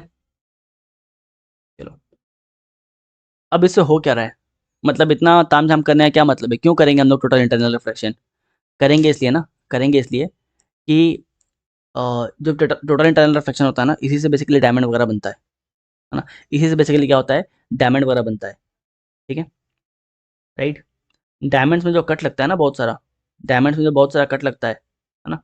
डायमंड्स में देखते हो जो डायमंड का जो शेप होता है उसको इस टाइप से कट किया आता है, उसको इस टाइप से शेप दिया आता है ताकि लाइट इंटरनली रिफ्लेक्ट हो जाए और अंदर ही चमकता रहे, अंदर ही चमकता रहे, because of total internal reflection. तो इसके इसके एग्जाम्पल के बारे में बात करें हम लोग, तो एग्जाम्पल क्या है? बहुत सारा ऑप्टिकल फाइबर है, साइनिंग ऑफ एयर बबल्स है, डायमंड है, मिराज है, लूमिंग है, ये सब आपके एग्जाम्पल है किसके? टोटल इंटरनल रिफ्लेक्शन के। ठीक है, सबको समझ में आ रहा है? राज जायसवाल को समझ में नहीं आ रहा है? राज जायसवाल समझ नहीं आ रहा है भैया, तो एक काम करो, छोड़ दो पढ़ाई लिखाई। कहाँ समझ नहीं आ रहा बताओ? समझ कहाँ नहीं आ रहा राज बताओ? ठीक है, राज अपना राज खोलो, कहाँ पे समझ नहीं आ रहा है? दो कंडीशन ध्यान रखना टोटल इंटरनल रिफ्लेक्शन के लिए। पहला कंडीशन ये है कि लाइट डेंसर मीडियम से रेयर मीडियम मूव करेगा, और दूसरा जो आपका एंगल ऑफ इंसिडेंस है ये ग्रेटर होगा आपके क्रिटिकल एंगल से। ये दोनों जो कंडीशन है आप ध्यान रखोगे। ठीक है, इसका एग्जाम्पल क्या है? बहुत सारा एग्जाम्पल है, एग्जाम्पल को एक करके समझते हैं। पहला एग्जाम्पल क्या है आपका? Optical fibre. पहला एग्जांपल क्या आपका, ऑप्टिकल फाइबर, ठीक है, ऑप्टिकल फाइबर। इस ऑप्टिकल फाइबर का इस्तेमाल कहाँ पे होता है, एंडोस्कोपी में होता है, ठीक है। इसके अलावा ऑप्टिकल फाइबर का इस्तेमाल जो है टेलीकम्युनिकेशन में होता है, टेलीकम्युनिकेशन। तो टोटल इंटरनल रिफ्लेक्शन का इस्तेमाल कहाँ पे होगा, ऑप्टिकल फाइबर में होगा, ऑप्टिकल फाइबर में होगा। और ऑप्टिकल फाइबर का इस्तेमाल कहाँ पे होगा, एंडोस्कोपी में होगा और आपके टेलीकम्युनिकेशन में होगा, ठीक है, क्लियर, चलिए, ठीक है। इसके बाद कहाँ पे होगा, इसके बाद एयर बबल में होगा, इसके बाद क्या होगा, एयर बबल में होगा, ठीक है। एयर बबल में आप देखोगे नहाते वक्त जो आप साबुन से झाग निकालते हो, एयर बबल निकालते हो, उसमें बहुत सारे कलर दिखते हैं आपको, बहुत सारे आपको उसमें साइन दिखाई देता है ना। Sir what is optical fibre, optical fibre basically flexible glass की तरह होता है, राइट, जो कि लाइट को ट्रांसमिट करता है, कैरी करता है, लाइट को, डेटा को, ऐसा वो कैरी करता है, ठीक है। जो भी आप इंस्ट्रूमेंट चलाते हो वो मैक्सिमम आज की डेट में ऑप्टिकल फाइबर से ही हो रहा है, ठीक है, ओके, राइट। इसके अलावा आपका साइनिंग ऑफ एयर बबल, है ना, नहाते वक्त जो भी आप देखोगे जो साबुन से झाग निकल रहा होता है, साइन कर रहा होता है, अंदर देखते हो, अंदर ही शाइन कर रहा होता है, मतलब क्या हो रहा है, टोटल इंटरनल रिफ्लेक्शन हो रहा है, टोटल इंटरनल रिफ्लेक्शन हो रहा है, क्रिटिकल एंगल से ज़्यादा एंगल बन जा रहा है और लाइट अंदर ही जो है ट्रैप हो जा रहा है। डायमंड में सेम चीज़ होता है, डायमंड में भी क्या होता है, आपका टोटल इंटरनल रिफ्लेक्शन बन रहा होता है, राइट, TIR बन रहा होता है। फिर बात करते हैं मिराज के बारे में, मिराज क्या होता है, मिराज क्या होता है, आप कभी गाँव में बाइक या कार चलाए हो, गाँव का सड़क, गाँव का रोड, जो पक्का नया रोड बना हो गाँव का, है, गाँव का जो जो रोड होता है, जो नया नया बना होता है, बिल्कुल ब्लैक है, उस पे अगर आप बाइक चलाओगे या कार चलाओगे काफ़ी स्पीड में, तो सपोज़ मान लो आपकी व्हीकल है, सुंदर सी एक कार है? कौन सी कार है? थार है मान लो, है, लो थार है। थार है या फिर परमार सर की नई-नई ट्रैक्टर है ना? आप इसको चला रहे हो, जब चला रहे हो तो क्या होगा? बहुत दूर में आपको क्या दिखाई देगा? बहुत दूर में आपको क्या दिखाई देगा? लगेगा कि कोई ऐसे बम्प है या फिर कोई कोई गड्ढा है ना? या फिर पानी वहाँ पे गिरा हुआ है, पानी गिरा हुआ है। लेकिन जब पास लेके जाओगे तो ऐसा कुछ होता नहीं है। उसको बोलते हैं मिराज। इस टाइप का इल्यूज़न आपको दिखाई देता है, ठीक है? इस टाइप का आपको इल्यूज़न दिखाई देता है, राइट? ठीक है ना? तो ये आपका होता है मिराज, जो कि मोस्टली आपके डेज़र्ट रीजन में दिखाई देता है, ठीक है? इसके अलावा लूमिंग क्या होता है? लूमिंग आपको पोलर रीजन में दिखाई देगा। दोनों में फ़र्क है, दोनों सेम चीज़ है। मिराज आपको दिखाई देगा डेज़र्ट रीजन में और लूमिंग आपको दिखाई देगा पोलर रीजन में, पोलर रीजन में, ठीक है? तो एक बार क्रिटिकल एंगल फिर से रिपीट कर दो। ओके, कुणाल करेंगे ना? एक बार थोड़ा-सा प्रोसीड कर गए हैं, आगे निकल गए हैं। कुछ चीज़ें बच गया है, थोड़ा-सा पार्ट रह गया, उसको एक्सप्लेन कर दें, फिर आपका क्रिटिकल एंगल जो है फिर से बताएँगे। जब रिवीजन कराएँगे ना तो फिर से बता देंगे, ठीक है? क्रिटिकल एंगल कुछ नहीं है कुणाल, फिर से चलो बता ही देते हैं। क्रिटिकल एंगल कुछ नहीं है कुणाल, ठीक है? बेसिकली आप जब डेंसर मीडियम से रेयर मीडियम में लाइट को भेजते हो, डेंसर मीडियम में से रेयर मीडियम में लाइट को भेजते हो, तो लाइट क्या होता है, नॉर्मल से मूव कर जाता है। नॉर्मल से क्या होता है, बेंड हो आता है, ठीक है? इसके बाद आप एंगल को बढ़ाओगे तो क्या होगा, ये फिर मूव कर जाएगा और एंगल को और बढ़ा दोगे तो ये ग्लास को पकड़ते हुए बाहर निकल जाएगा, ठीक है? तो ये जो एंगल बना इसको बोलते हैं क्रिटिकल एंगल। ये जो एंगल बना इसको बोलते हैं क्रिटिकल एंगल, जो कि डेंसर से रेयर मीडियम में जाने पे होता है, ठीक है? ओके, ठीक है? लूमिंग क्या है? लूमिंग भी एक तरह का इल्यूजन ही है, जो आपको पोलर रीजन में मिलता है, बर्फीले एरिया में मिलता है लूमिंग। जैसे ये आपका इल्यूजन होता है ना, वैसे ये भी आपका इल्यूजन होता है कि पानी है दूर में कहीं आपको कुछ दिखाई देगा, बट जाओगे तो वहाँ पे नहीं रहेगा, है ना? तो बस फ़र्क ये है कि मिराज आपको डेज़र्ट रीजन में दिखाई देगा या फिर जो नया-नया रोड बना होता है वहाँ भी आपको दिखाई देता है ना? और लूमिंग जो है वो आपको पोलर रीजन में दिखाई देता है। मिराज के लिए गर्म जगह चाहिए, मिराज के लिए गर्म जगह चाहिए, इसलिए आपको बताया कि नया-नया रोड, है ना? वो हीट ट्रैप ज़्यादा करता है, काला बिल्कुल, राइट? वो हीट ट्रैप ज़्यादा करता है। और जो आपका लूमिंग है वो आपको पोलर रीजन में दिखाई देता है, क्लियर है? पोलर रीजन मतलब ठंडे एरिया, ठंडे जगह, कुमार विवेक, पोलर रीजन मतलब ठंडा जगह, है, बर्फीला एरिया, ठीक है? चलो, अब कुछ क्वेश्चंस आपके सामने, इस क्वेश्चन को सॉल्व करो फिर हम लोग आगे बढ़ते हैं, कुछ कंसेप्ट पे आएंगे हम लोग। इस क्वेश्चन को सॉल्व करो।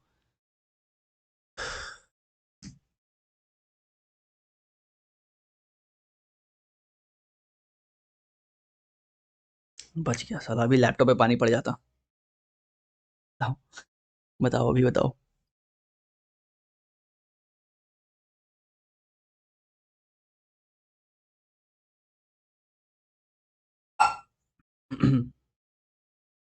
हाँ पुष्पेंद्र, मिराज जो है आपको समर में, गर्मी में दिखाई देगा, गर्मी में दिखाई देगा, इसको गर्म चाहिए, है ना, जगह।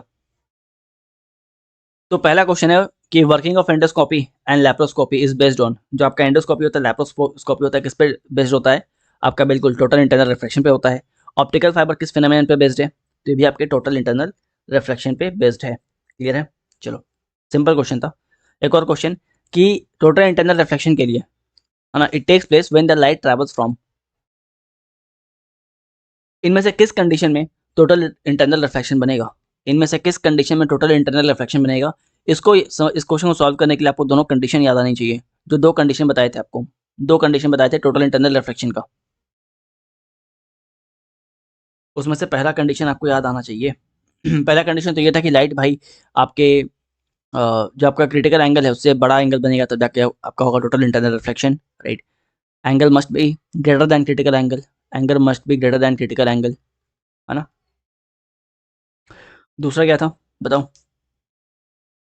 बिल्कुल डेंसर से रेयर में जाएगा ना, डेंसर से रेयर में जाना चाहिए लाइट, ठीक है। तो यहाँ पे लाइट एयर से वाटर में आ रहा है, मतलब कि रेयर से डेंसर में आ रहा है, गलत हो जाएगा। यहाँ पे लाइट वाटर से ग्लास में जा रहा है, यहाँ से डायमंड से ग्लास में जा ग्लास से डायमंड में जा रहा है, और यहाँ पे डायमंड से ग्लास में आ रहा है, डायमंड से ग्लास, मतलब सबसे ज़्यादा डेंसर यही है। ऑप्शन नंबर डी सबका आंसर यहाँ पे राइट है, ठीक है। इस टाइप से कंसेप्चुअल क्वेश्चन पूछते हैं, कंसेप्ट क्लियर रहेगा तो आप इजीली क्वेश्चन को सॉल्व कर ले जाओगे, ठीक है। चलो अब आते हैं refraction of light by lenses. तुमको याद होगा प्रीवियस डे पढ़ाए थे रिफ्लेक्शन ऑफ लाइट, याद है क्या? रिफ्लेक्शन ऑफ लाइट में बताए थे कि जो आपका कनकेव मिरर है, जो आपका कनकेव मिरर है, ये क्या कराता है? ये दो लोगों को मिलाता है ना। इसको क्या बोलते हैं? कन्वर्जिंग बोलते हैं। इसको क्या बोलते हैं? कन्वर्जिंग बोलते हैं, दो लोगों को मिलाता है ना। ये आपका कनकेव मिरर, ये आपका केव है, ये आपका केव है, बाहर से पॉलिश कर दिए तो कनकेव हो गया, राइट। यहाँ से एक लाइट आया टकरा के इधर मूव कर गया, यहाँ से एक लाइट आया टकरा के इधर मूव कर गया, राइट। मीटिंग पॉइंट ये है, यहाँ पे इन लोग का मिलन हो रहा है, दो लाइट का यहाँ पे मिलन हो रहा है, इसलिए इसको क्या बोलेंगे? कन्वर्ज बोलेंगे, कन्वर्जिंग बोलेंगे, याद है। और कन्वेक्स क्या होता है? कन्वेक्स क्या होता है? डाइवर्जिंग होता है, डाइवर्जिंग होता है बिकॉज ये क्या करता है? डाइवर्ज करता है, दो लाइट को क्या करता है? डाइवर्ज करता है ना। दो लाइट को क्या करेगा? डाइवर्ज करेगा। ये था आपके ये क्या बोल, रिफ्लेक्शन ऑफ लाइट आपको पढ़ाए थे। लेकिन refraction of light by lenses, यहाँ पे आपको बताए थे, पढ़ाते वक्त बताया था कि जब भी लेंस का कहानी आएगा, जब भी लेंस का बात आएगा कंडीशन उल्टा हो जाएगा, है ना। जब भी लेंस का बात आएगा तो कंडीशन उल्टा हो जाएगा। यहाँ पे जो कन्वेक्स लेंस है, यहाँ पे जो कन्वेक्स लेंस है, ये आपके दोस्त का बेस्ट फ्रेंड है ना, ठीक है। सॉरी ये आपके दोस्त का अच्छा वाला फ्रेंड है। अच्छा वाला फ्रेंड मतलब कि बहुत ज़्यादा टांग नहीं अड़ाता है, ये कन्वर्ज करवा रहा होता है। और जो कनकेव है ये आपके दोस्त का बेस्ट फ्रेंड है, जो कि आप लोगों को डाइवर्ज करवा रहा होता है। उल्टा है, बिल्कुल बिल्कुल उल्टा केस है, बिल्कुल उल्टा केस है, ठीक है। पहले पढ़ाए थे कनकेव जो है वो क्या कराएगा? कन्वर्ज कराएगा, कन्वर्ज कराएगा। यहाँ पे कनकेव क्या कराएगा? डाइवर्ज कराएगा, ठीक है। पहले पढ़ाए थे आपका जो कन्वेक्स है वो क्या कराएगा? वो आपका डाइवर्ज कराएगा। लेकिन यहाँ पे जो कन्वेक्स है वो क्या कर रहा है? आपका कन्वर्ज करवा रहा है, कन्वर्ज करवा रहा है, ठीक है। तो केस उल्टा है, वो याद रखोगे तो आपको ये भी याद रहेगा, है ना।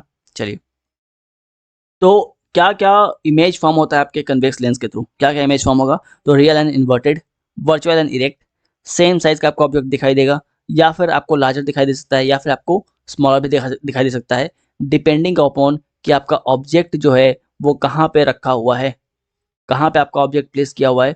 इस आधार पे आपका जो ऑब्जेक्ट है वो आपको सेम साइज, मैग्नीफाइड या फिर डिमिनिस्ड जो है दिखाई देगा। क्लियर है? क्लियर है, चलो।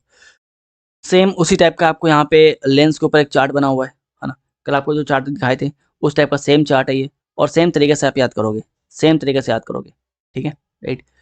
सेम जो केस थे आपको बताए थे, 1 नंबर केस और 4 नंबर केस जो है क्या है? स्पेशल केस है, आपको याद करना है, आपको याद करना है।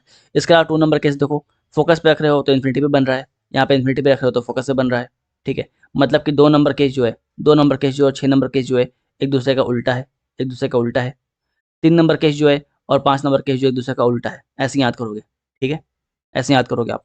तो सेम चीज़ें कल जो बताए थे भैया, ह्यूमन आई पढ़ाएंगे, आकांक्षा पांडे ह्यूमन आई जो है फिजिक्स में आपको बिल्कुल अलग से एक चैप्टर 1 घंटे का होगा वो, क्योंकि काफ़ी डिटेल में सवाल आते हैं वहाँ से, ठीक है। चलो अब बात करते हैं कन्वेक्स लेंस में का इस्तेमाल कहाँ पे होता है। माइक्रोस्कोप में होता है, मैग्नीफाइंग ग्लास में होता है, कैमरा में होता है, इसके अलावा हाइपरमेट्रोपिया में होता है। जो आपको ह्यूमन आई पढ़ाएंगे तो आपको बहुत सारी बीमारी के बारे में बताएंगे, मायोपिया बताएंगे, हाइपरमेट्रोपिया बताएंगे, है ना, प्रेस बायोपिया बताएंगे, बायोपिया बताएंगे, राइट, है ना। इसके अलावा जो आपका बिल्कुल जो आँख वाइट आता है, क्या बोलते हैं उसको? क्या बोलते हैं? एनीवन? ओपेक जो आता है, ओपेक आता है जो, क्या बोलते हैं उसको, उस बीमारी को? मोतियाबिंद हिंदी में बोलते हैं ना, हिंदी में मोतियाबिंद बोलते हैं, इंग्लिश में क्या बोलते हैं? सी से कुछ था, याद नहीं आ रहा, क्या बोलते हैं बताओ जरा। सत्या बोल रहे हैं, परमार सर नहीं है।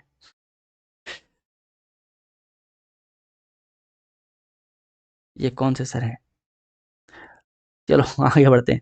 अब बात करते हैं image form by concave lens. Concave lens से कौन से इमेज फॉर्म होते हैं? बिल्कुल कैटरैक्ट है ना, सुचित्रा कैटरैक्ट बोलते हैं, राइट। तो जितने भी डिजीज हैं, कैटरैक्ट हो गया आपका, मायोपिया, प्रेस बायोपिया, हाइपरमेट्रोपिया, ये सब आपको जब आई पढ़ाएंगे, बिल्कुल आपका 1 घंटे का लेक्चर होगा, और इस लेक्चर के बाहर किसी भी एग्जाम में भारत में आपका सवाल नहीं जाएगा बाहर, ठीक है, यहीं से आएंगे सारे क्वेश्चन, ठीक है। चलो ओके। तो अब बात करते हैं हम लोग कनकेव लेंस के बारे में। कनकेव लेंस के बारे में बात करें तो image form by the concave lens is always virtual, erect and smaller than object, ठीक है, डिमिनिश्ड होगा। और कनकेव लेंस से क्या इमेज फॉर्म होगा? कनकेव लेंस से कौन सा कैसा इमेज फॉर्म होगा? तो image form by concave lens, same चीज़ यहाँ पे लिखा हुआ है, सेम चीज़ लिख दिया है। चलो फिर आगे बढ़ते हैं। कनकेव लेंस का इस्तेमाल कहाँ पे होता है? कैमरा, टेलीस्कोप, लेजर्स, बायनोकुलर्स और मायोपिया को करेक्ट करने में।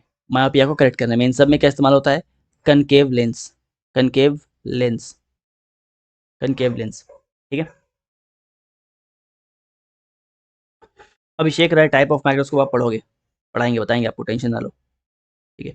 या फिर अगर आपको जल्दी जानना है तो पीवाईक्यू लेक्चर जो करवा रखे केमिस्ट्री का, वहाँ जाके देख लो, ठीक है। चलिए last topic, power of lens. Lens का पावर क्या होता है? लेंस होता है क्या बेसिकली? लेंस का पावर क्या होता है? तो it is equal to the reciprocal of focal length, ठीक है, राइट। लेंस का पावर क्या होता है? P equal to 1/f, 1/f, ठीक है। जहाँ पे पी क्या है? आपका पावर है, एफ क्या है? आपका फोकल लेंथ है, एफ क्या है? आपका फोकल लेंथ है, ठीक है। ऐसा यूनिट ऑफ लेंस क्या होता है? अडेप्टर होता है, कल आपको बताए थे, इसके ऊपर क्वेश्चंस भी कल ही करा दिए थे, राइट, कल ही करा दिए थे।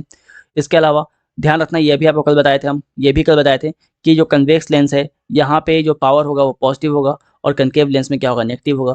जो आपका सन ग्लास है, जो आप पहनते हो सन ग्लास, राइट, इसका पावर कितना होता है? तो 0, 0, इसमें कोई पावर नहीं होता है। अब आते हैं सवाल पे। हाँ, लेफ्टिनेंट पुष्पेंद्र यादव, कैटरैक्ट बोलते हैं उसको, बिल्कुल कैटरैक्ट बोलते हैं उसको। चलो अब आते हैं सवाल पे। क्या भी रिवीजन कर ले एक बार है, बहुत लोगों को डाउट था ना, किसी को तो डाउट था एक, रिवीजन कर लेते हैं पहले। तो रिफ्रैक्शन ऑफ लाइट हम लोग पढ़ रहे हैं। रिफ्लेक्शन में क्या पढ़े थे? लाइट आएगा, टकरा के वापस चल जाएगा, उसको बोलते हैं रिफ्लेक्शन। लेकिन लाइट आए और टकराने के बाद आर पार होकर अपना रास्ता बदल ले, उसको बोलते हैं रिफ्रैक्शन, रिफ्रैक्शन। लाइट आए, आपसे टकराए और आपका और फिर रास्ता बदल ले, है ना, आपके क्रश की तरह आए, आपसे टकराए और फिर आपका और फिर अपना रास्ता बदल ले, ठीक है। तो वो क्या होगा? रिफ्रैक्शन ऑफ लाइट होगा। Refraction of light is nothing but your crush, है ना, टकरा के रास्ता बदल लेती है, ठीक है, राइट। अब ये रास्ता बदलेगी कैसे? रास्ता क्यों बदलेगी? रास्ता बदलेगी बिकॉज इसका स्पीड या तो बढ़ जाएगा तो कम हो जाएगा, या तो स्पीड बढ़ेगा तो क्या होगा? कम हो जाएगा, है ना। तुमको देख के स्पीड बढ़ा लेगी, ठीक है, ठीक है। तो इसका क्या होगा बेसिकली? डायरेक्शन चेंज हो जाएगा, स्लो कर लेगी तब भी इसका डायरेक्शन चेंज हो जाएगा, ठीक है। तो रिफ्रैक्शन क्या होता है? लाइट आएगा, टकराएगा, रास्ता बदल लेगा, उसको बोलते हैं रिफ्रैक्शन ऑफ लाइट। क्यों रास्ता बदलता है? बिकॉज लाइट जो इसका स्पीड जो है वो क्या होता है? हर मीडियम में चेंज होता है। एयर में अलग होगा, ग्लास में अलग होगा, रेयर में अलग होगा, डेंसर में अलग होगा, राइट, ठीक है। इसके अलावा बताए थे आपको हम कि जो पूरा पूरा जो आपका ये रिफ्रैक्शन ऑफ लाइट है काम कैसे करता है। आपको बताए थे कि एक लाइट आया, राइट, कहाँ से आया? रेयर मीडियम से आया, कहाँ पहुंचा? डेंसर मीडियम में पहुंचा, डेंसर मीडियम में पहुंचते ही रास्ता बदल लिया, कहाँ जाएगा? जब भी लाइट रेयर से डेंसर में आएगा, नॉर्मल की तरफ भागेगा। जब भी लाइट रेयर से डेंसर की तरफ आएगा, आप और आपका दोस्त रेयर मीडियम में, मतलब मेट्रो के बाहर खड़े हो, राइट, डेंसर मीडियम में पहुंच गए, मतलब मेट्रो में घुस गए, वहाँ बहुत डेंसिटी है, बहुत भीड़ है, तो दोनों क्या करोगे? आपस में चिपक जाओगे, बस चिपकना है, ठीक है, राइट। उसके बाद क्या होगा? आप लोग का स्पीड स्लो हो जाएगा, मतलब कि जब भी लाइट रेयर मीडियम से डेंसर मीडियम में जाएगा, नॉर्मल की तरफ भागेगा और स्पीड क्या होगा? स्लो हो जाएगा। लेकिन वही लाइट जब डेंसर मीडियम से बाहर बाहर निकलेगा, मेट्रो के बाहर निकलेगा, रेयर मीडियम में निकलेगा, तो क्या होगा? नॉर्मल से दूर भागेगा, नॉर्मल से दूर भागेगा और स्पीड जो है बढ़ जाएगा, स्पीड जो है बढ़ जाएगा, ठीक है, राइट। तो वही चीज़ यहाँ पे एक्सप्लेन किया हुआ है। ध्यान रखना कि इंसिडेंट रे और इमर्जेंट रे हमेशा पैरेलल होगा, हमेशा पैरेलल होगा। Please note that incident ray and emergent ray are always parallel to each other. ये दोनों हमेशा एक दूसरे से क्या होंगे? पैरेलल होंगे, ठीक है, पैरेलल होंगे। बुझा रहा है ना, हैं बच्चा लोग? फिर आगे बात करते हैं हम लोग, आगे बात करते हैं कि क्या चेंज होता है जब रिफ्रैक्शन होता है, तो क्या चेंज होता है? तो आपका वेवलेंथ और वेलोसिटी बदल जाता है, बट आपका फ्रीक्वेंसी जो है वो चेंज नहीं होगा, फ्रीक्वेंसी बदलेगा नहीं, बट वेवलेंथ और जो वेलोसिटी है वो क्या होगा, बदल जाएगा। फिर बात की आपके लॉ ऑफ रिफ्रैक्शन के बारे में, जहाँ पे आपको हम स्नेल्स लॉ एक्सप्लेन किए थे, ठीक है। उसको बताने के पहले आपको हम रिफ्रैक्टिव इंडेक्स एक्सप्लेन किए थे। रिफ्रैक्टिव इंडेक्स में आपको बताए थे हम कि जो आपका स्पीड ऑफ लाइट है, राइट, ये किस पे डिपेंड करता है, ये बहुत चीज़ पे डिपेंड करता है, आपका रिफ्रैक्टिव इंडेक्स पे डिपेंड करता है। मतलब रिफ्रैक्टिव इंडेक्स अगर बढ़ेगा तो स्पीड ऑफ लाइट घट जाएगा, और स्पीड ऑफ लाइट घटेगा तो रिफ्रैक्टिव इंडेक्स क्या होगा, आपका बढ़ जाएगा, ठीक है। रेसिप्रोकल है ना। इसके अलावा आपको बताया था कि रिफ्रैक्टिव इंडेक्स जो है ये डायरेक्टली प्रोपोर्शनल होगा आपको ऑप्टिकल डेंसिटी के साथ, ठीक है, राइट। चलिए, इसके बाद बात किए थे हम लोग इसके बारे में, स्नेल्स लॉ को समझे थे हम लोग, है ना। यहाँ पे सारे जितने भी रिफ्रैक्टिव इंडेक्स हैं, है ना, यहाँ पे दिए हुए हैं, एयर का 1.003, वाटर का 1.33, alcohol 1.36, kerosene 1.44, ice 1.31, rock salt 1.54, है ना, सेंधा नमक, राइट। इसके अलावा डायमंड दैट इज 2.42, है ना। ये सारे रिफ्रैक्टिव इंडेक्स आप याद रखोगे, सारे रिफ्रैक्टिव इंडेक्स जो है आप याद रखोगे, ये सारे वैल्यू बहुत याद नहीं है, 7 वैल्यू है, और सातों का भी याद रखोगे, क्लियर है, ठीक है। चलिए, फिर आगे बढ़ते हैं हम लोग,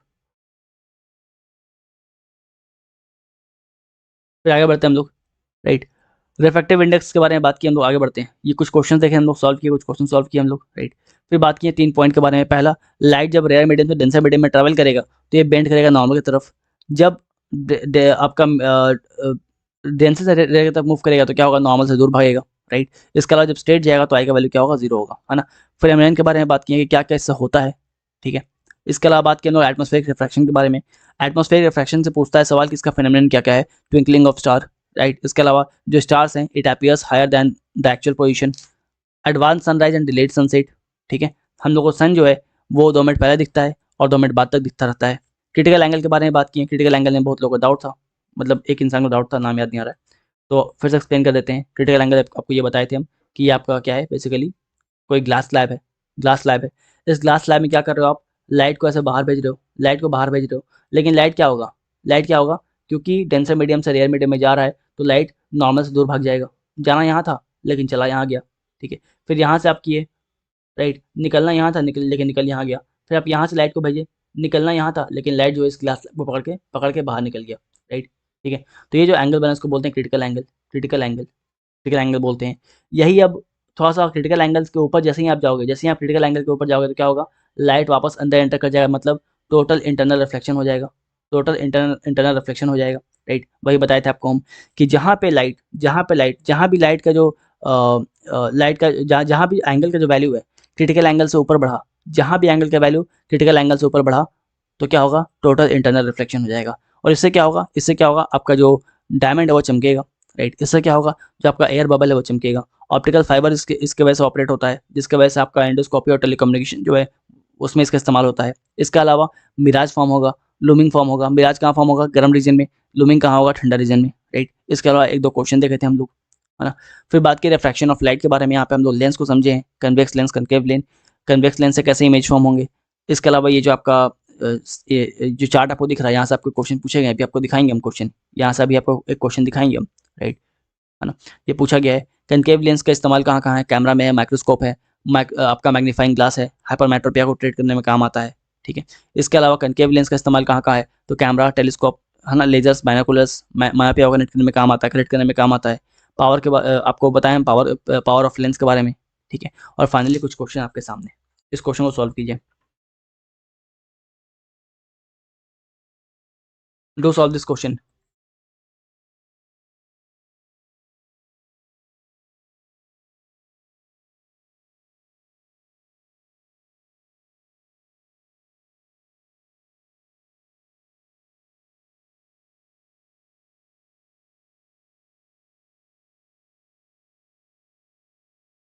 क्वेश्चन नंबर 3।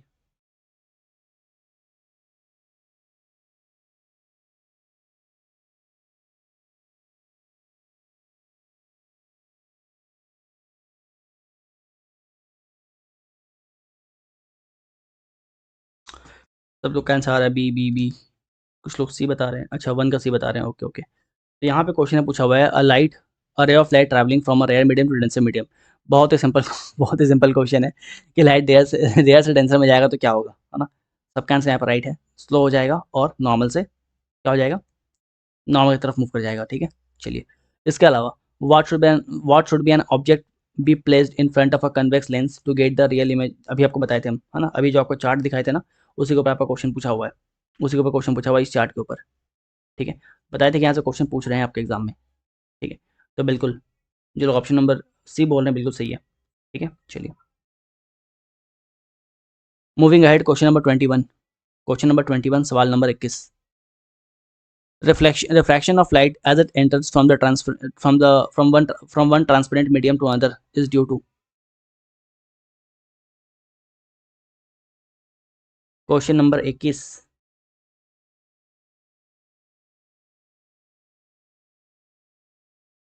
बताओ। Refraction of light as it enters from one transparent medium to another is due to। बिल्कुल सबका आंसर राइट है। आशीष खत्री, अंशिका पांडे, एकता, निधि, आयुष, साक्षी, राखी, सुब्रजीत, है ना, हिमांशी, अर्पित, सबका आंसर राइट है। Option number C is the right answer, ठीक है। आगे बढ़ते हैं, क्वेश्चन नंबर 23। क्वेश्चन नंबर 23, a convex lens, अरे यार, a convex lens has a focal length of 15 centimeter. What distance should an object be placed in front of the lens to get a real image of the same size of an object। अगर आपको वो chart याद है ना, तो आप इस question को आराम से हल कर लोगे। ये देखने में न्यूमेरिकल लग रहा है बट है नहीं। सर सॉल्व करके 30 आ रहा है, बिल्कुल, है ना, बिल्कुल 30 इज द राइट आंसर। 15 कौन बोल रहा है भाई, 30 होगा, 30 होगा, ठीक है, राइट। यहाँ पे फोकल लेंथ कितना बोला है, फोकल लेंथ आपको बोला है 15, फोकल लेंथ क्या बोला है 15, राइट।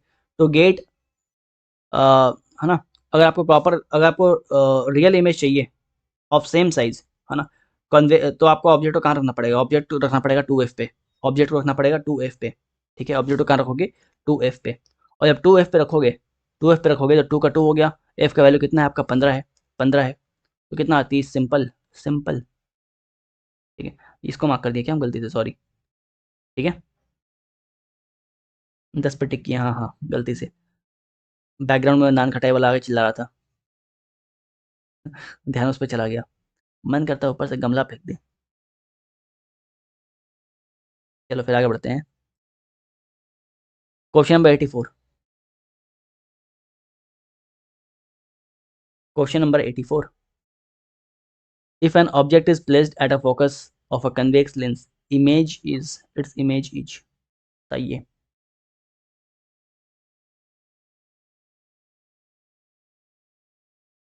हाँ सुपर्णा, यहाँ पे बेसिकली हम 10 मार्क कर दिए थे और आंसर 30 है, ठीक है। चलिए आगे बढ़ते हैं, अगले क्वेश्चन पे आते हैं। एक दो सर मैं भी परेशान हुआ, अरे बहुत तबाह हो जाते हैं यार, लगातार चिल्लाते रहते हैं, मेरठ वाले नान खटाई, वापस मेरठ चला जा।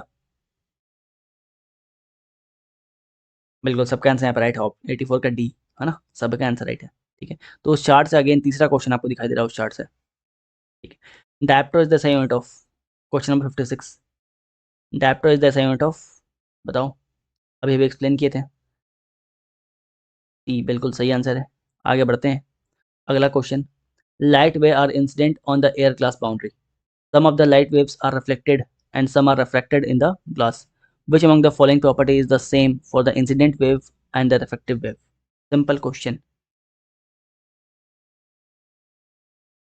क्या नहीं बदलेगा जब भी लाइट जो है वो क्या बोलते हैं, रेयर मीडियम से डेंसर मीडियम में जाता है, तो क्या नहीं बदलेगा।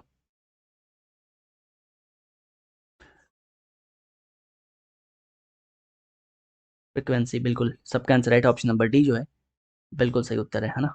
चलो आगे बढ़ते हैं, if the ray of light enters from a rare medium to a denser medium at zero angle of incidence it would be, question number 98।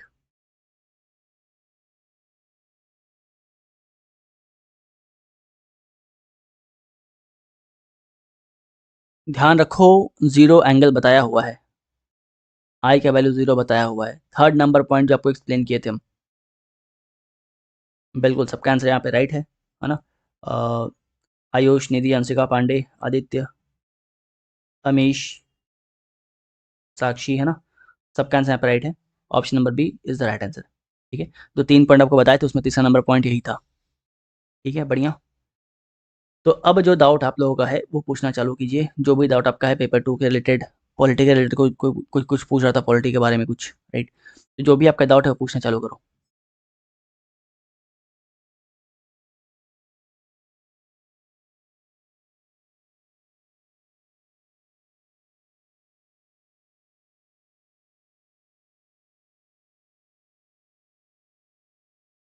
पूछो, पूछो, डाउट पूछो, डाउट पूछो।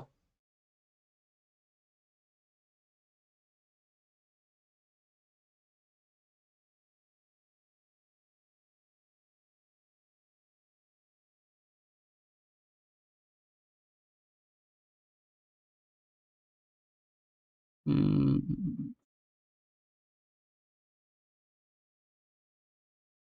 भैया 25 को प्रीलिम्स है, फर्स्ट अटेम्प्ट है, कोई टिप्स?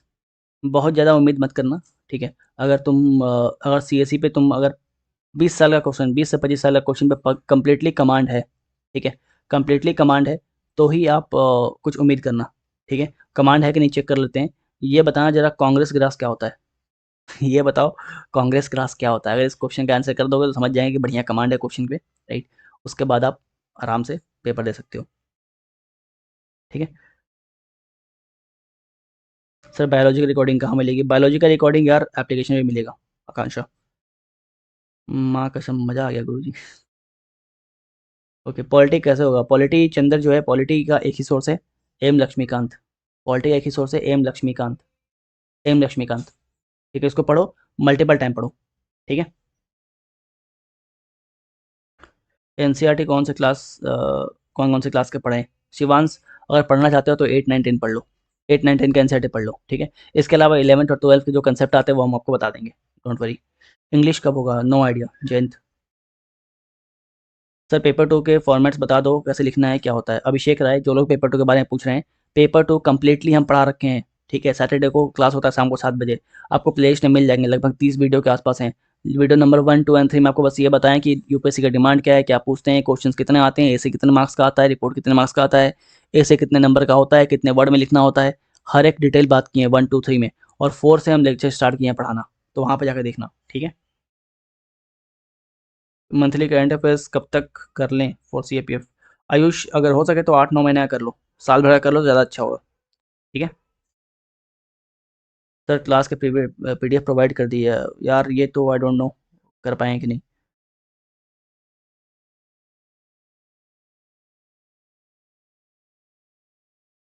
सर एनडीए तो क्लियर, अरे एनडीए तो आराम से हो जाएगा, क्या बात कर रहे हो? बिल्कुल। इन्वेजिव प्लांट काफ़ी लोग बता रहे हैं, है ना? सही है,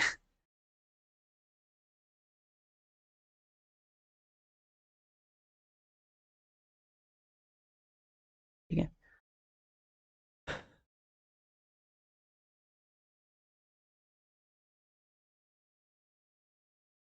पेपर 2 के इंपॉर्टेंट क्वेश्चन शुरू करा दिए, कराएंगे कराएंगे। कराएंगे मिड ऑफ जून से, ठीक है? कुछ सिलेबस रह गया वो कवर हो जाए, मिड ऑफ जून से स्टार्ट करते हैं। एनडीए के लिए मोर देन सफिशिएंट है, सान्या सिंह। एनडीए के लिए मोर देन सफिशिएंट है, ठीक है? आदित्य, पेपर 2 के लिए कोई अभी फिलहाल बैच नहीं है, इवोल्यूशन प्रोग्राम चल रहा है, जो कि एडमिशन लेने का कोई मतलब वहाँ पे बनता नहीं है, खत्म होने वाला है हम लोग का अभी, ठीक है? सर आपकी वीडियो को बाई हार्ट करके पेपर 2 का स्कोर अच्छा आ जाए क्या? संगम, नहीं, नहीं आ पाएगा। पेपर 2 का जो वीडियोस है, ठीक है, वो थीम वाइज है, जिस थीम से क्वेश्चन पूछते हैं उस थीम को हम कराएं। लेकिन जो क्वेश्चन आपको आ रहा है as an officer, you are suppose to listen to that question, क्या क्वेश्चन पूछा गया है, आपको एनालाइज करना पड़ेगा, उस अकॉर्डिंग आपको आंसर करना पड़ेगा। तो यहाँ पे आपको लिखना पड़ेगा, है ना? आपको लिखना पड़ेगा, आपको लिखना प्रैक्टिस करना पड़ेगा, ठीक है? आपको लिखना प्रैक्टिस करना पड़ेगा,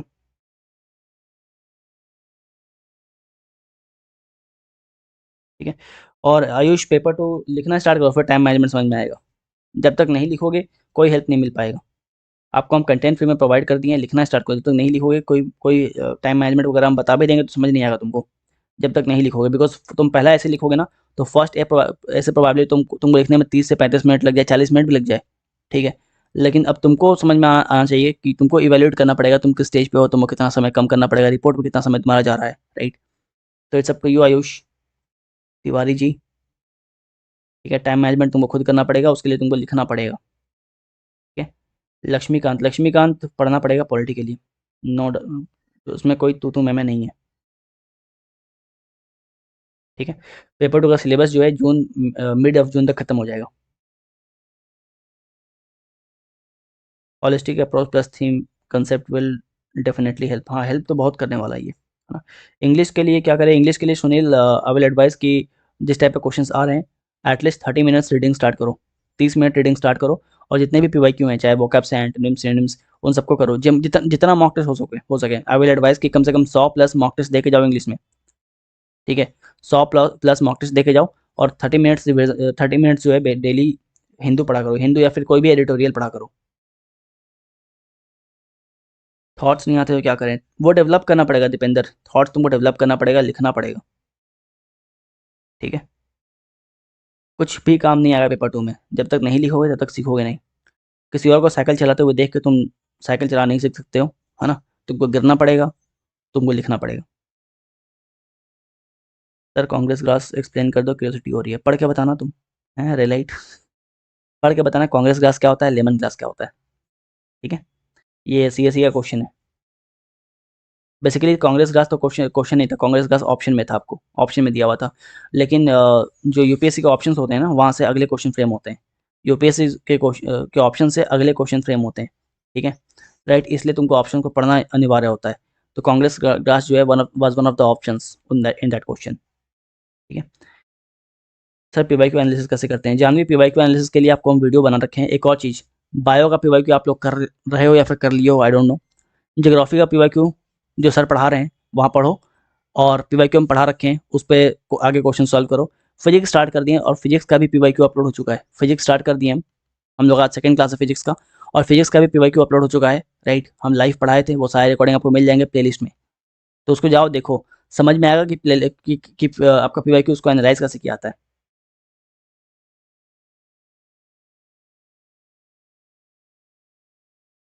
ठीक है, ओके जानवी, अगर एनालिसिस देखना है तो आप प्रीवियस ईयर क्वेश्चन का प्लेलिस्ट है वो देखो। ठीक है, ज्योग्राफी हिस्ट्री सारे वहाँ पे आपको मिल जाएंगे।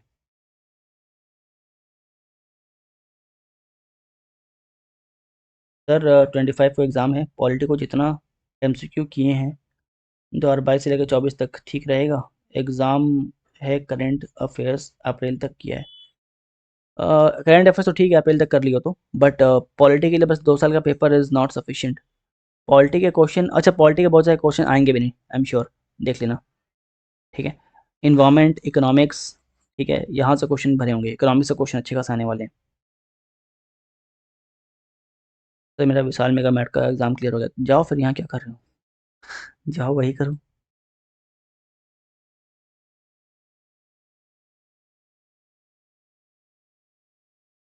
ठीक है सर, वो तो बैच के अंदर बाई करना पड़ेगा, कौन सा। अच्छा पेपर 2, आकांक्षा, नहीं पेपर 2 और जो आप पेपर 2 और जो आपका पीवाईक्यू, वो दोनों प्लेलिस्ट पे अपलोड है यूट्यूब पर। पेपर 2 पीवाईक्यू दोनों प्लेलिस्ट पे अपलोड है, बैच के अंदर बाई नहीं करना पड़ेगा।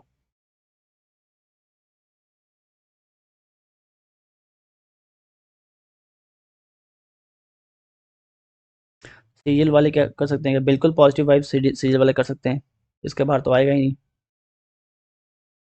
अच्छा 2002 से बोलिए, ओके ओके, अच्छा अच्छा, फिर तो ठीक है, फिर तो बढ़िया है। हम्म, आकांक्षा बायो के रिकॉर्डिंग आपको एप्लीकेशन में मिलेंगे, उसके लिए आपको कोर्स परचेज करना पड़ेगा। फिजिक्स के फर्स्ट लेक्चर को अपलोड किया जाए सर ऑन हाई डिमांड, देखते हैं।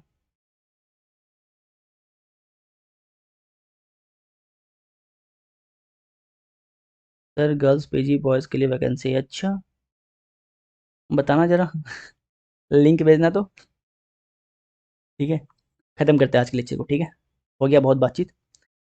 कल मिलते हैं हम लोग, कल अगले चैप्टर के साथ मिलते हैं। आज के लिए साइनिंग ऑफ, सागर तिवारी।